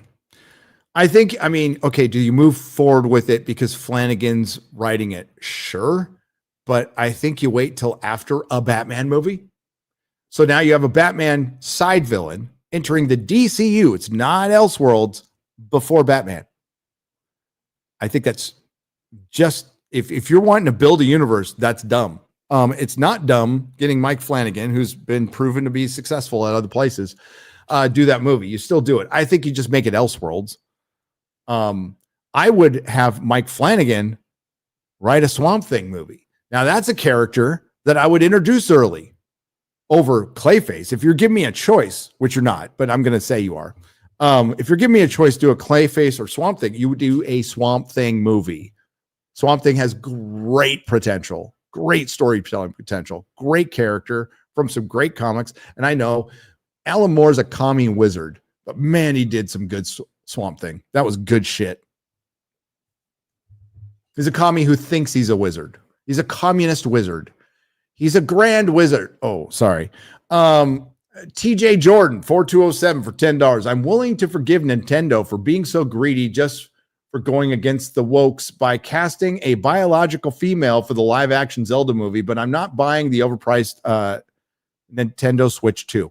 I stand in solidarity with you, brother or sister. Sorry, I don't mean to misgender. You're either a man or a woman. You're probably a man, but I will not buy the Nintendo Switch 2 either. Fuck Jeremy for buying that Nintendo Switch 2 and having all that fun with other people. I don't want to have fun. I don't want to play that stuff, so I'm not going to buy it either. No, I'm not getting at you, but I don't care. I just don't care. Is it overpriced? I don't know. I don't fucking know. A lot of people like Nintendo. The fact, TJ Jordan, to go back to your point of we're calling it a win just because a woman got cast as by a woman. Wow. And you're right. It's a win, but holy shit. Holy shit. That's how bad things have gotten. And let's not forget that earlier this year, a man would have won Best Actress if that man hadn't had some tweets resurface. Let's not pretend that Emilia Perez was going to sweep the fucking Oscars. And those tweets came out before the voting on the categories, or that motherfucker was gonna sweep. And you know, like, was there a part of me that wanted it to happen? Yes, I do, because I wanted to see how absurd, but it still might. It still could. If the right opportunity comes up, you can count on Hollywood to vote a man in for Best Actress. And just the opportunities for admittedly low-hanging fruit, but jokes are endless, and I will use every single one. Including, it takes a man to show women what a Best Actress is.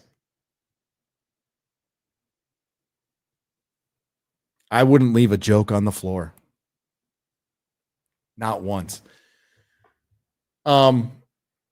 Jeremy, where'd you buy that hoodie? I need.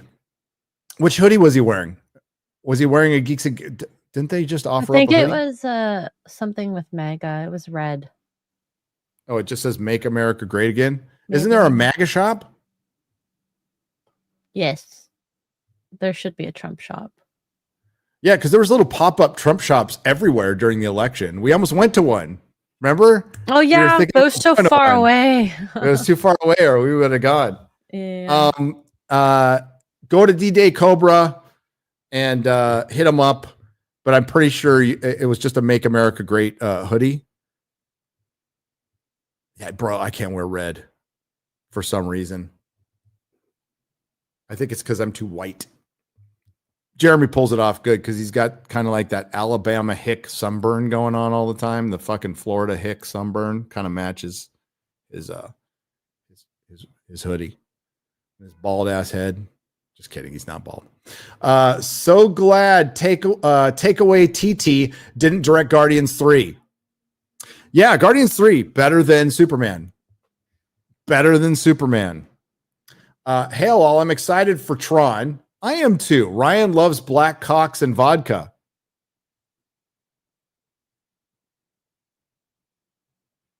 Okay, that came out of.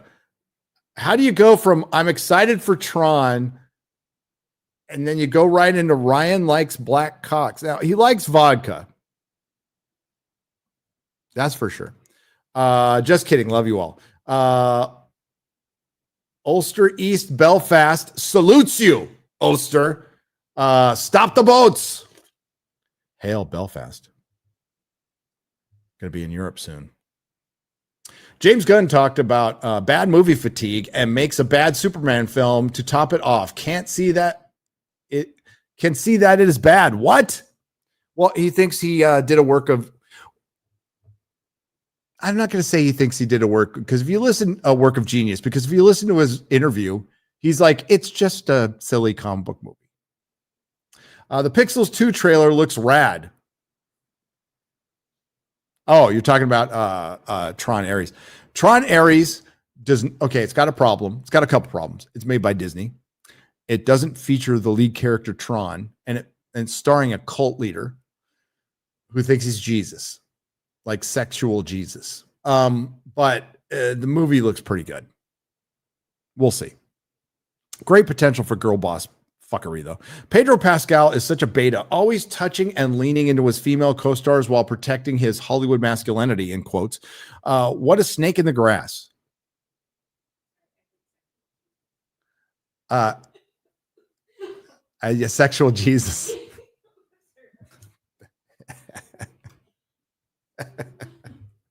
That's what he is. It's Troon, not Tron.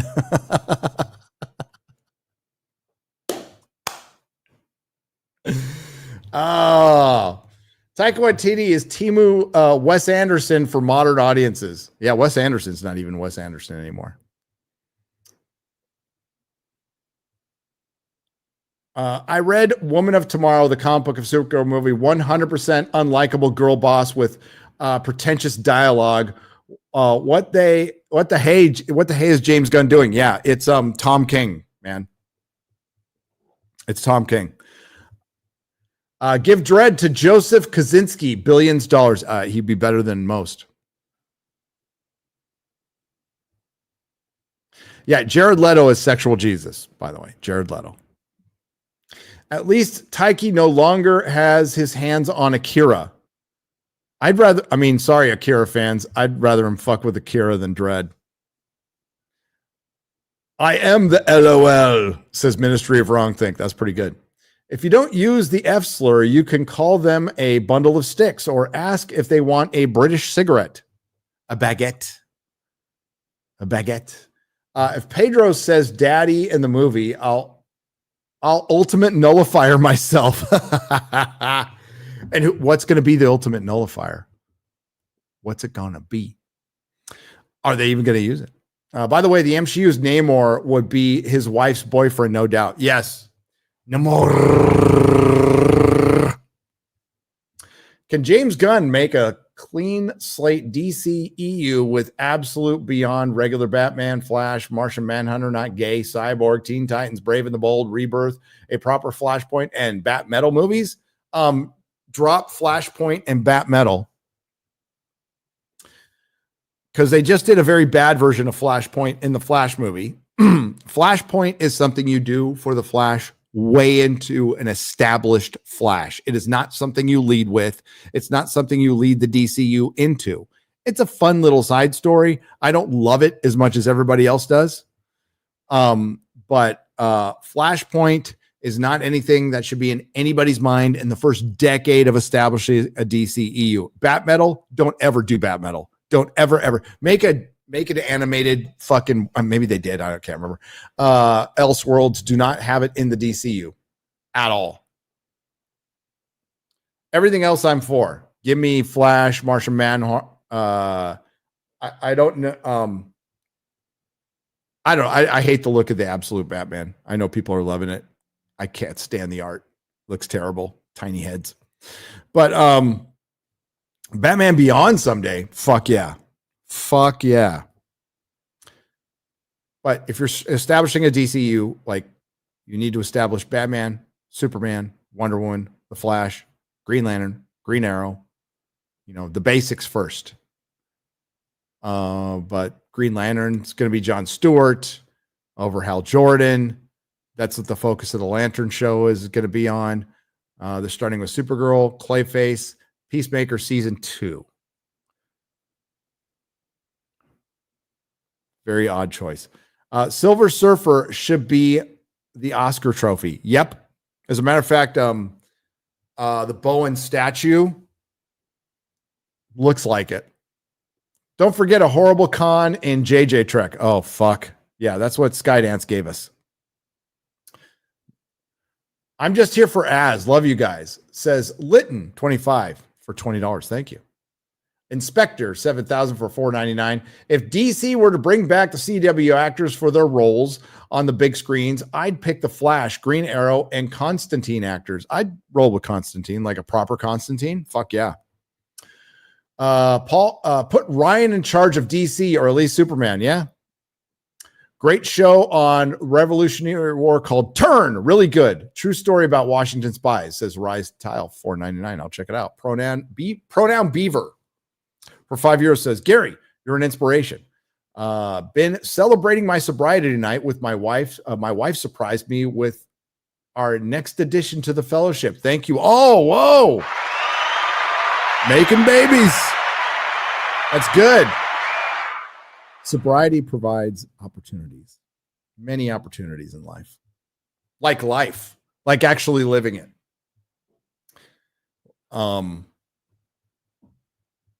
Addiction is I guess the closest thing to actual possession in some of its worst forms. The closest to the reality of being possessed by something that is in control over you. Although it does not, the disease of addiction does not relieve you of personal responsibility. I think that's a big problem a lot of people still have with that concept, and they want to say no, but the practice of it is It's a disease, but it's one you get yourself into.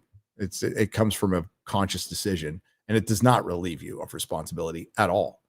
But it explains to the addict, like, yeah, you're not ever going to be the one to be able to like go to the bar and have a half a beer. That's an alien concept to me or to any other addict. And it's just our luck or lack of luck. We don't get to do that stuff. It's just, we can't. And it's very, it eventually becomes easy to live without. Doesn't mean that the demons of addiction are defeated. They never are. Never. Constant vigilance, as Alistair Moody says, constant vigilance, one day at a time. Question for everyone. What director do you think could pull off a proper Superman in this new universe? Long-time listener, first-time superstar. In this unit, Kaczynski, director of Top Gun Maverick and F1. Give Superman to Joseph Kaczynski, $1 billion, says Josh Knight, 9265. I agree.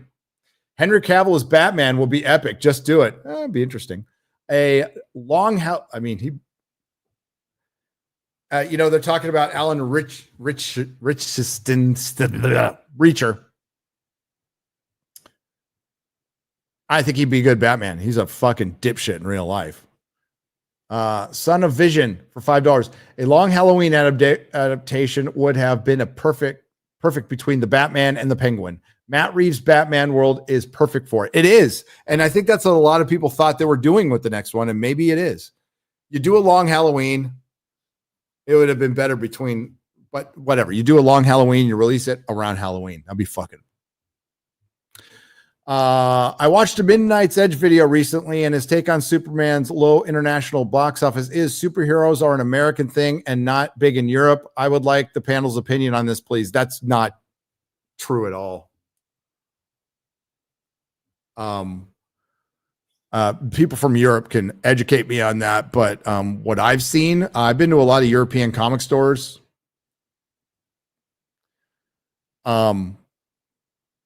Now, if you want to say Superman is not as popular, I mean, again, I'd have to say maybe, but I think it's probably a combination of things, but I think Superman has a ceiling. I think DC released all their shitty movies internationally. But I think the reason that the international numbers are lower is it didn't appeal to the international audience. Why didn't it appeal? Maybe they don't like James Gunn's style with this movie and this character. Now, internationally, he's done great with Guardians of the Galaxy, but maybe it's not I think people are looking for a generalization with this when it should be a specific thing to this movie, not just the character of Superman, because internationally, the character of Superman has done just fine in the past. So I think you need to break it down as it concerns this movie, how it was made, how it was written, who wrote it. I don't think you could just go Superman's not popular. Superheroes aren't popular here or there. Yes, they are. And they've done well in the past. So there is something specific to this movie that's not appealing. What is that? Is it the humor that Disbrew brings up? Maybe. Well, his humor worked in Guardians of the Galaxy Volume 3 and 2 and 1. The humor was better in those movies. It fit more for this movie. The humor in Superman is not good. Like, none of it. Like the time I chuckled was very specific to being a dog owner. The one time I chuckled when Crypto is going after Mr. Terrific's little drone and Superman's all leave it. I mean, that's a command. That's a command you give to your dog. If you've trained your dog at all, that's a command that you give to your dog. Leave it. You know, when my dog sees other dogs and starts like, I'm gonna leave it, Remy, leave it. And she, that's so I laughed at that because it's a dog command. But is it an actual funny joke? No. So I think it's doing very well stateside, and it's inconceivable. So the amount of money it's making stateside, it should creep up by all accounts to 800, 900, maybe $1 billion. If this thing makes like 450 domestic, it should be $1 billion movie, really close to it. And it's not going to be. So what's the difference? Well, we can break it down a lot of ways, but it's certainly, I think I would tend to agree with Disparu's take on the specific James Gunn humor in this movie, not really flying, for lack of a better term, with European audiences. But I'm not a European. I'm not there. You guys tell me. But to blanketly say it's superheroes or Superman and he's not popular, I do believe Superman has a ceiling that, and Superman is obviously not as popular as Spider-Man and Batman. Like Batman should always outgrow Superman. It's a shame, but that's the way it is. That's the way life is. I think Superman's got a ceiling on success. But that's worldwide. That's even here. So.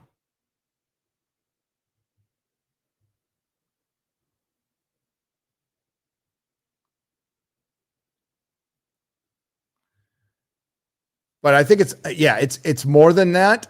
And you would have to ask, Superman is very old fashioned, but Brits have loved Superman. It's not just Brits. I mean, the Brits are going to go, we're Europe. We're the only thing that counts. And it's like, true. But, no, like the French, I don't think it beat Jurassic Park in France. But you go, the French are pretentious. They go, stupid Superman, the American fascist pig. The French are fucking weird. They're fucking weird. And they would, they like Tintin, dude. Have you read Tintin?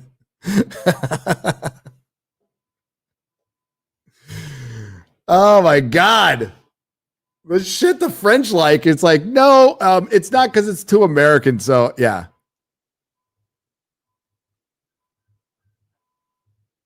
Cheese-eating surrender monkeys. Tintin is Belgian, you're right. But they like the Tintin. And listen, people who come at me with, it's Belgian, I'm American, Belgian, French, same fucking thing. It's the same picture.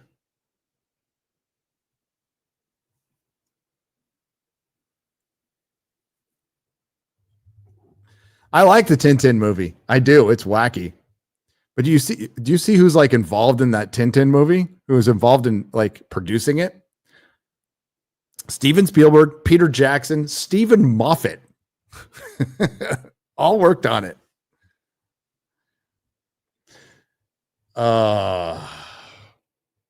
Yeah. It's Belgian. You mean French? What's dirty French?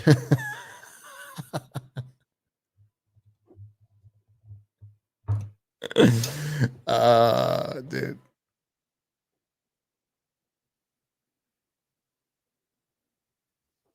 I can't zoom out. You're like, zoom out. Is it too close?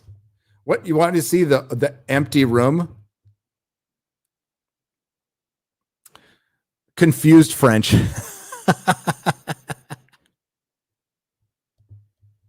I don't know what I am telling you. I don't know the difference between French and fucking Belgium. Other than I know a couple people who are Belgian, whatever the fuck it is, and I say the same shit to them because it's funny. But Belgium, France, no-go zones. They both have no-go zones, and they speak French.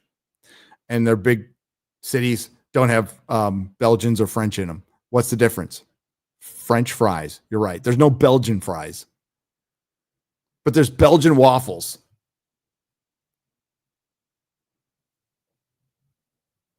I'm just saying I don't know shit.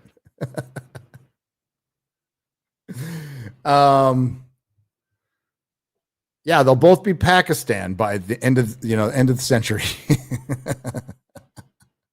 Same goes for UK. Not blue waffles, chat. Don't bring that up.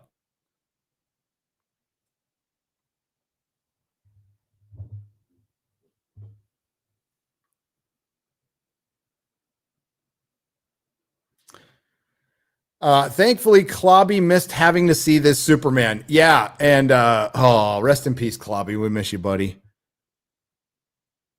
I wondered what he probably wouldn't have loved this Fantastic Four either. Even though they did get the thing look right. Favorite character of the new movie? What, Superman? Well, everybody's favorite character, Mr. Terrific.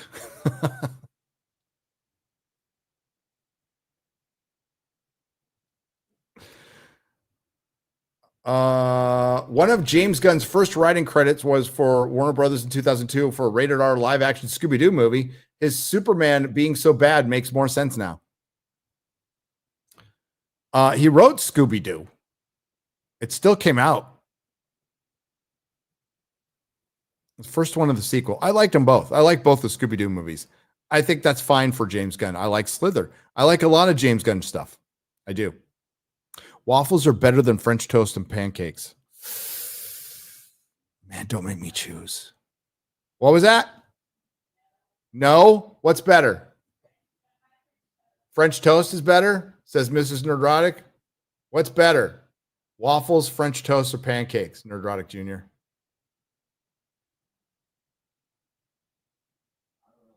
You don't know? You don't want to choose? He doesn't want that kind of pressure. And he said it was unfair for me to put him on the spot. I got to work on my damn birthday. I'm sorry, Tyler, the inflator for $5. But at least I have FNT to cheer me up. Cheers. Sorry you had to work on your birthday. Hopefully you're young enough to where your birthday still kind of counts for something. Now birthdays are just things we hope we forget. Don't give me that look. You're a girl. You want your birthday month.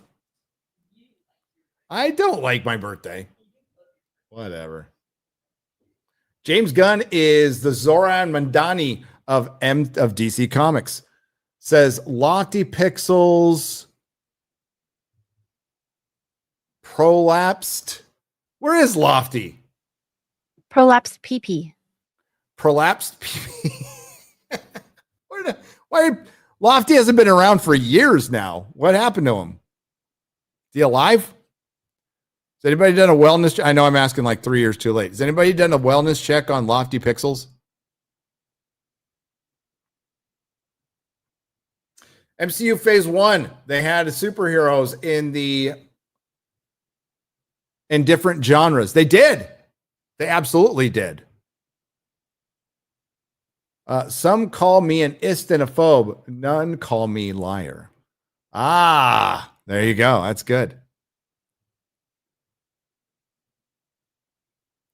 That is true. No, well, I'm called a liar sometimes. I completely make up the MCU stuff. I've been accused of completely making up and blowing it out of proportion. Even though there's a video where I literally put a counter on it.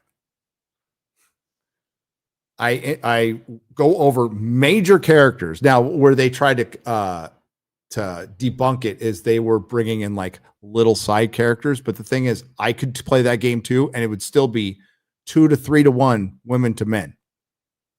I don't make the rules. I just make the observations.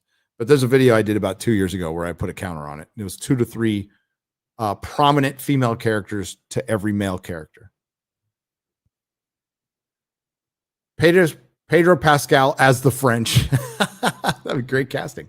Some call me, but that's good. Sorry, I read that one. DC Comics, I have heard that everyone on Earth is descended from Krypton. The Martians did a thing that altered the genes, made us less problematic.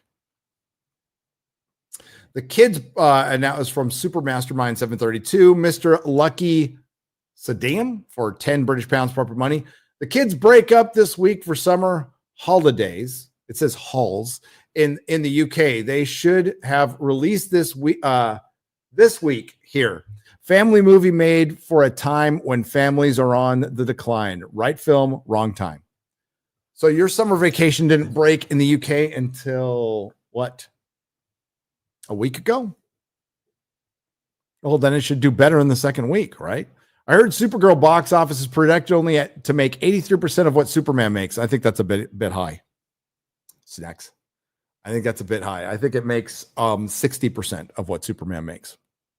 Hey, everybody. Thanks for all you do. Question for Gary. What is your opinion on Superior Spider-Man? I thought it was interesting. Not my favorite, but it wasn't bad in my opinion.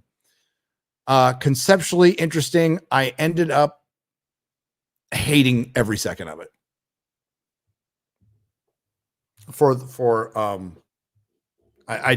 It's like,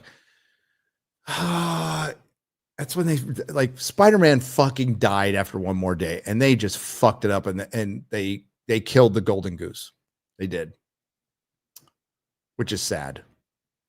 Superior Spider-Man sold like crazy in my shop. I have every very rare variant of that. And I'll probably sell it. The only Spider-Man I'm going to keep is probably up to, because I have a full run of Amazing Spider-Man up to way past 600. But I would probably get rid of everything. Probably just keep 500.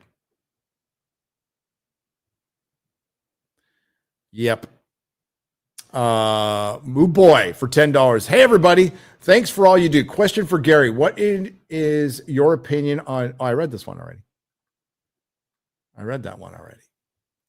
A bit late for this, but welcome to North Carolina, Gary. Yeah.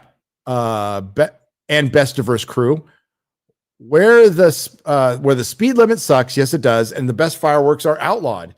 And the weather is like women when it comes to certainty. Hopefully, I'll catch you next time. Yeah, your speed limits fucking suck in North Carolina. They're dog shit.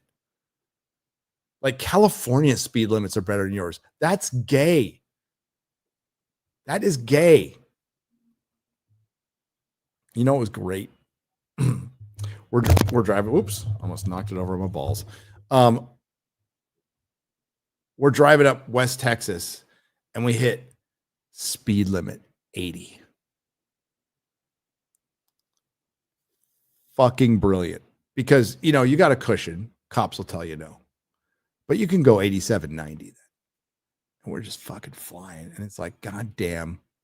God bless Texas. God bless Texas. Then you hit fucking New Mexico. It goes down to 75. In Arizona, it's 75. And those fuckers in Arizona will pull you over for going 75.5 miles an hour. So you can't fuck around in Arizona. Fucking cops there. I think in California, it's 70. But at least you're in the middle of fucking nowhere. And the chances of seeing a cop, you know, near Blythe, not so bad. But 80, baby. Yeah, North Carolina sucks. Imagine that Craig Ferguson, a legal immigrant, was the best late night host over the last 20 years. It's a great day for America. Yep. Him and Conan O'Brien, before Conan turned into a political hack too. Conan O'Brien show was fucking great. Dude, his Comic-Con shows were great. While doing repair work at one of our customer KFC locations, I heard a random fire alarm beep and immediately started laughing my ass off. And no, I wasn't listening to anything related to Ironheart, says Sean Roberts for $20. Chirp. Chirp. Our supercut will be released. What time is it? Central time. Right now. It's 1:47. About an hour? In about an hour. TV was way better back in before untalented activists took it over. Old TV game shows and talk shows are similar to YouTube today. They are. YouTube YouTube played a part too in but no young people are, for one, the talk shows are all the same. They all spout the same talking points. They're all mouthpieces for the Democratic Party and that agenda. They don't call out their both the other side at all, which is all they had to do. And Colbert was particularly bad with his sellout to Pfizer, but he was never great. He was a character on The Daily Show. He was a Bill O'Reilly parody on The Daily Show.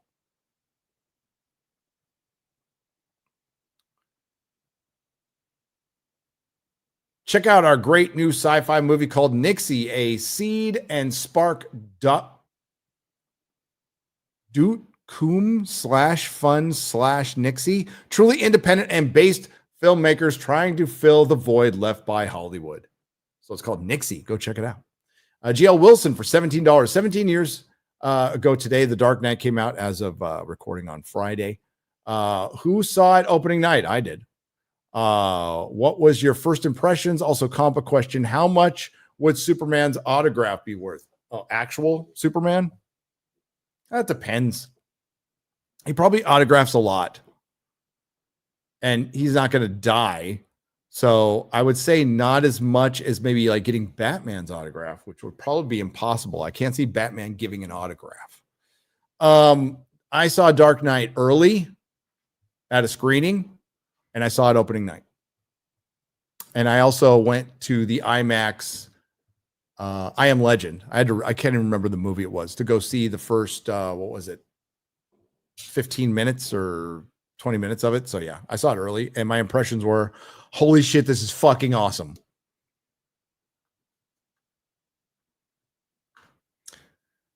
Don't know if you have heard about, like, I had my complaints about Batman Begins. I didn't like costume. Don't know if you had heard about the pirate software situation. He's exposed as a fraud who can't code, pathological liar, and a furry. Oh, you had me at furry. Fuck that guy, Varn, for €5. Yeah, I've seen his downfall. I've heard he is Nepo baby, maybe got a little help on the YouTube. Don't know if that's true or not, though. Hey, Gary, just sent you an email with a picture and the contact info for the guy. I think I may be your long lost brother. It had been bothering me for weeks. You may want to look into this. I will check it out. I mean, I could have a brother. That's not out of the realm of possibility. I have not met my real dad, and I know he got remarried or at least knocked up other women and had kids. Loved Craig Kilborn and Conan back then. Craig Kilborn was good back in the day, way back in the day on The Daily Show. I preferred him to Jon Stewart, who I always never liked. Was laid off in March. Just got a new job. Thanks for getting me through the rough time. All hail Friday Night Sites. Oh, well, you got rehired. That's fucking awesome. That's brilliant. Congrats. Thank you. Oh my God. Having Initiative. God, these new names. It's terrible. It's not your fault. It's YouTube. Sunday Jeff for $5. Hail. Thanks from the bottom of my heart. I have not been in a good headspace for the last few years, but this show helps. This is my first super chat. Oh, wow. Welcome.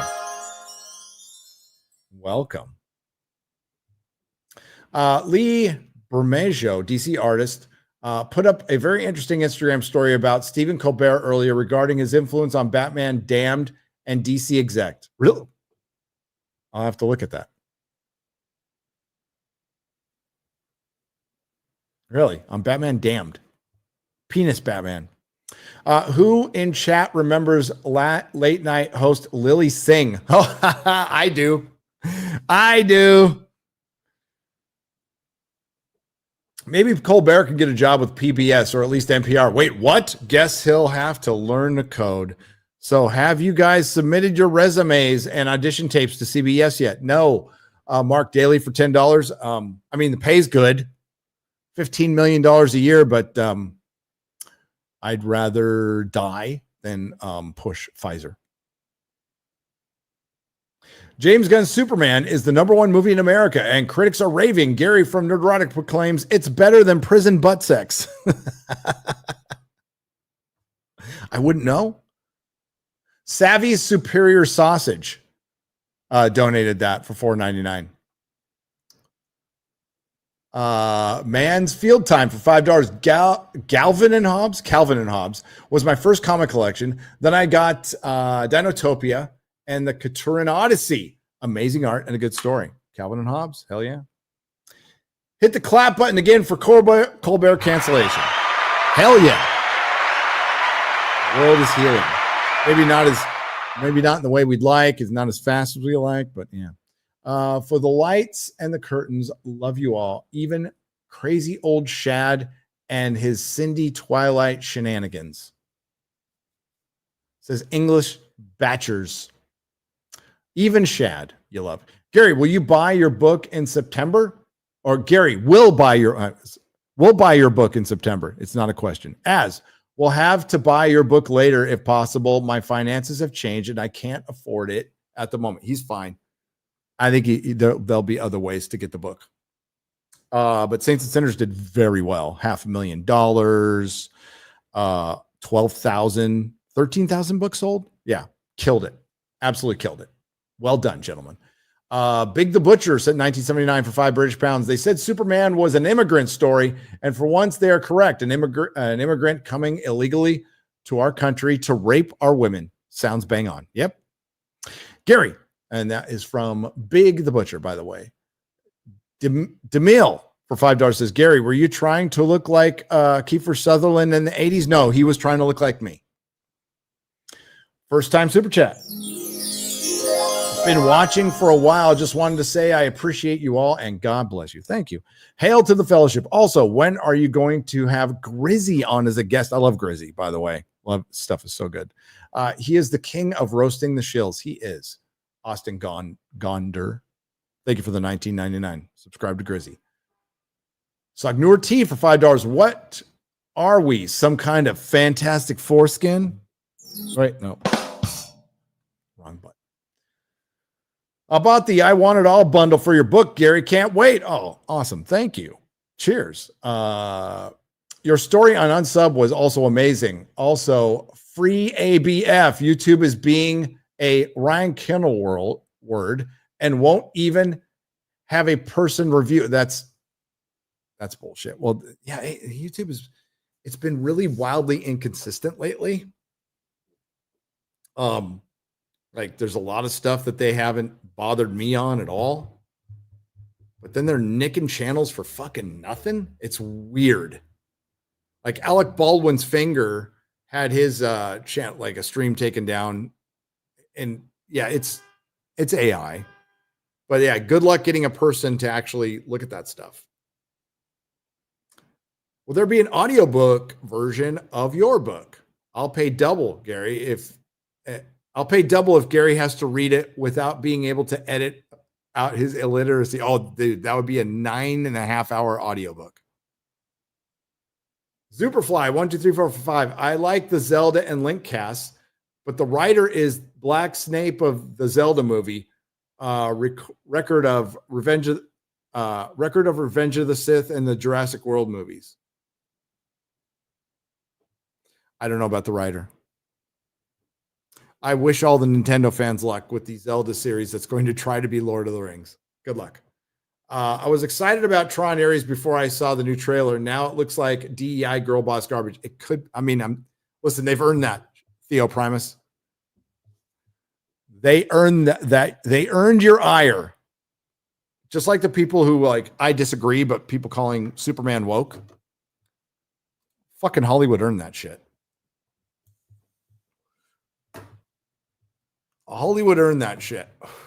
I will give the critics this. There's some intersectionalism for sure.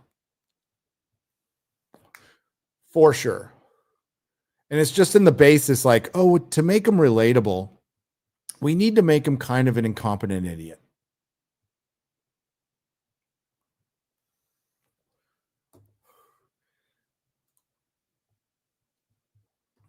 Superman is childish, has a childlike naivete about him, which is not the case.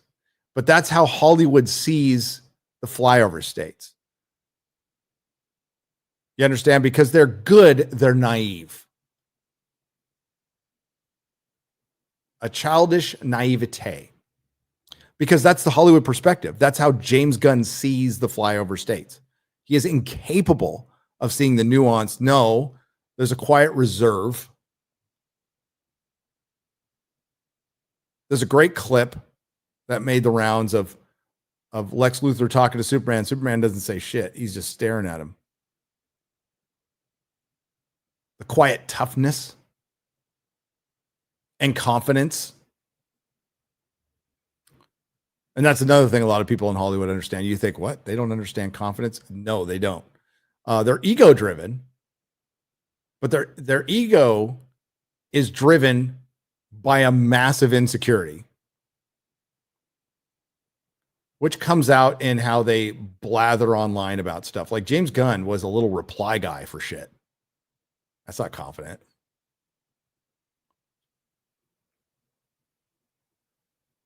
And I would argue that, up until Superman, James Gunn should have confidence, but you could also be confident in your ability, but not be a raging fucking egomaniac. Like understand that, I'm flawed and everything, but I think I can knock this shit out. Like I got this. Balance. A confidence mixed with humility is very endearing to the American people and to the world, really. But Superman comes off as a boy. I too listen to FNT.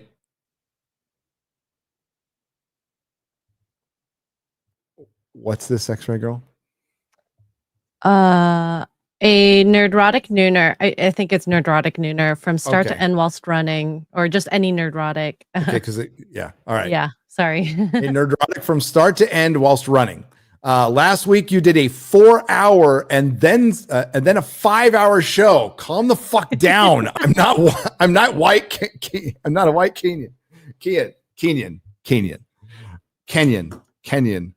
I will. Those were unusual. I mean, we were launching the book, plus there was a lot going on.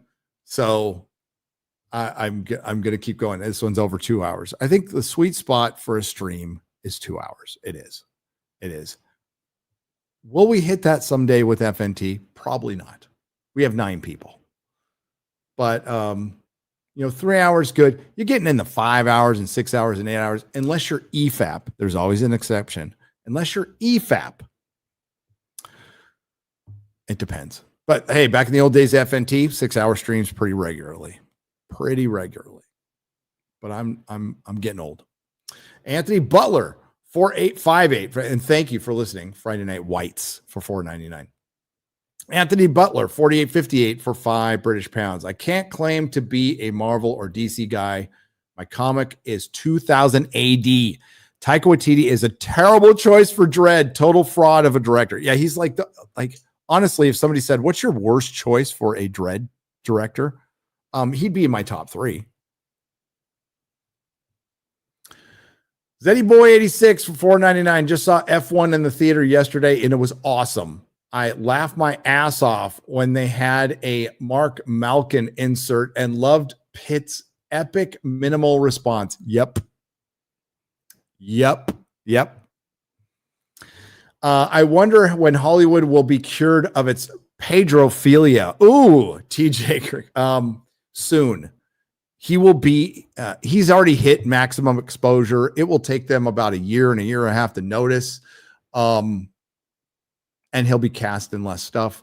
I guess it all depends on Fantastic Four. He's not a box office draw. For fuck's sake. Hashtag cancel Disney Plus, says Graft Web for $2. Cancel Disney Plus. That also means cancel Hulu, though. And ESPN Plus. That's fine, by the way. Although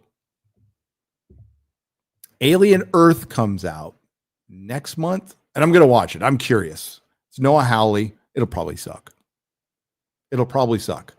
But I'm going to go as far as to say I will do a live stream right after the first episode. We'll go live right here, like House of the Dragon days. Maybe I'll invite somebody if they're up for it, if they have time. Gunn's contract is up next year. Really? They gave him a limited contract for an...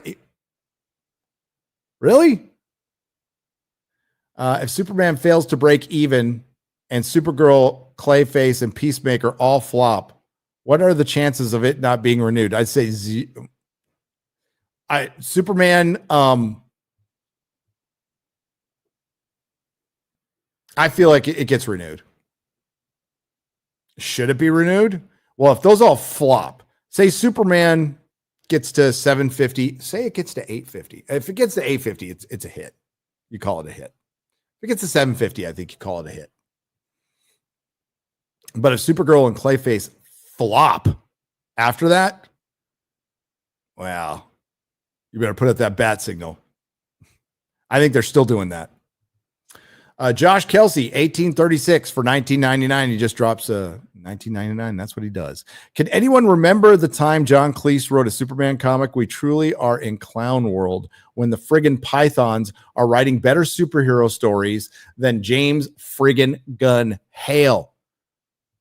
The Unrepentant Anarchist. What was the title of that? I remember when that came out. God damn it. Hang on.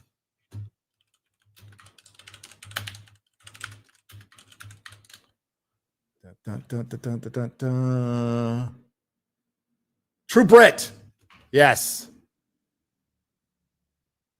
True Brit. Brain farted on that one. Yes, I remember. First time catching FNT live and realizing the meaning of the title of your book. Thought it was the memoirs of a waiter. Denzel Cooper. Yes, waiting for Nerdrotic is when you are waiting for a live stream. It says in the bottom left, waiting for Nerdrotic.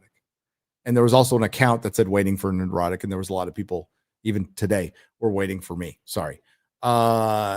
Deeply Stained Mattress for 10 British pounds, proper money.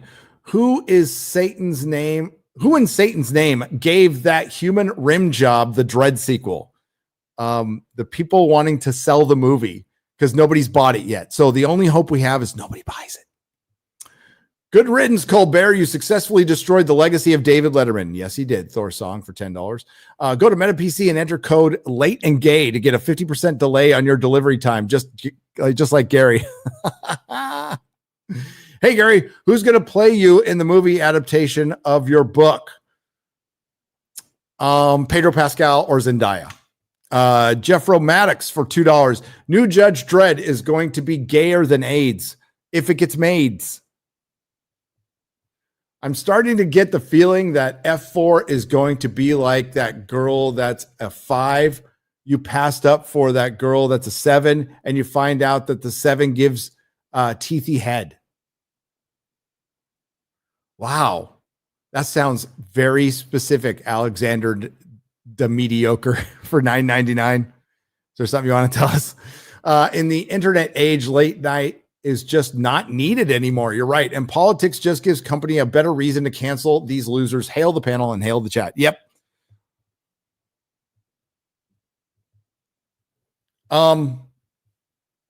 Yeah, I'm guessing Sherry Redstone probably agreed with Colbert on a lot of shit. Let's not forget the thing I'm waiting to get canceled is Kurtzman Trek. That'll be your shift. But the problem is this is Skydance.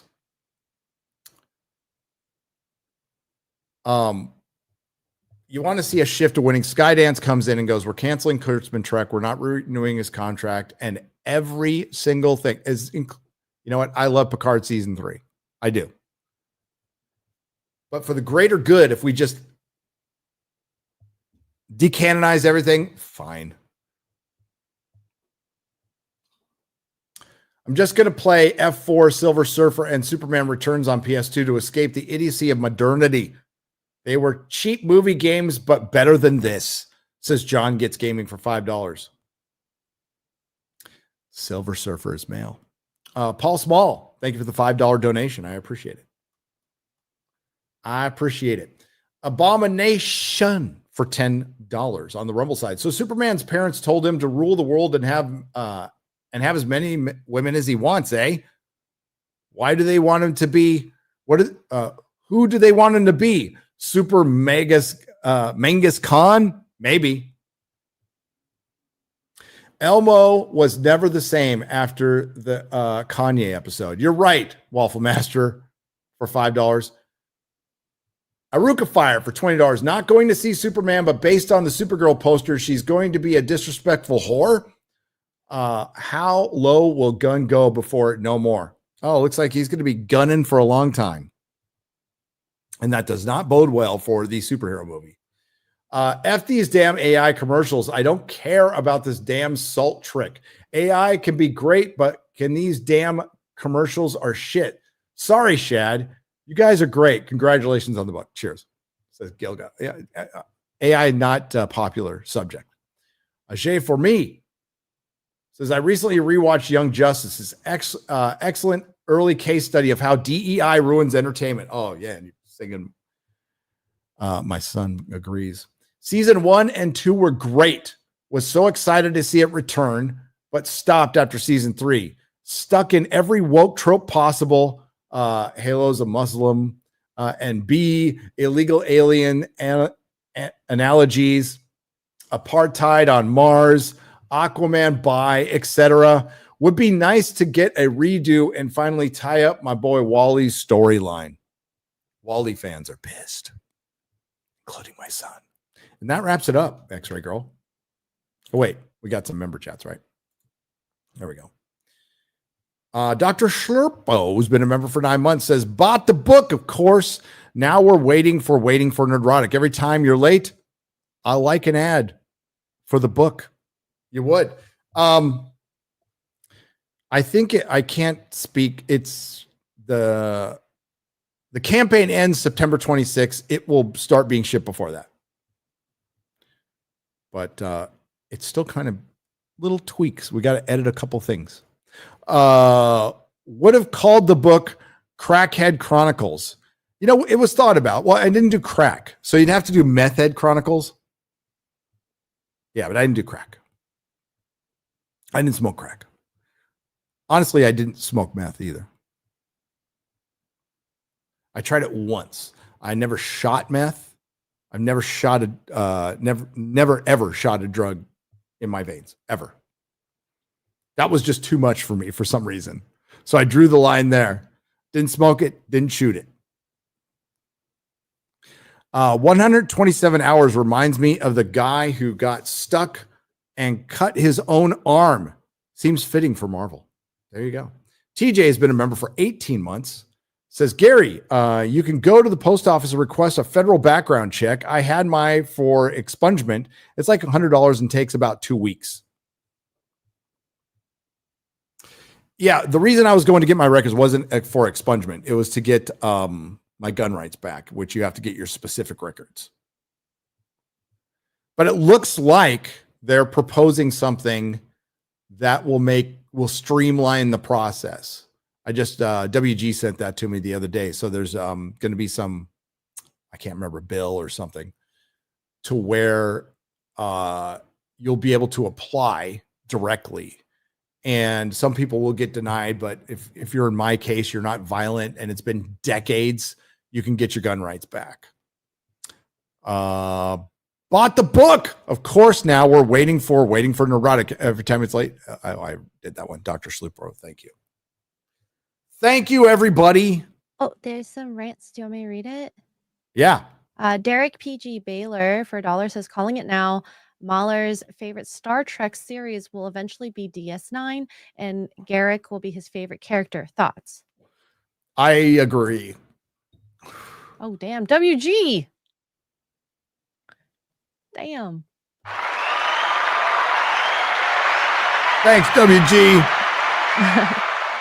We have I think when Mahler gets around to DS9, he will think it's phenomenal. That's right.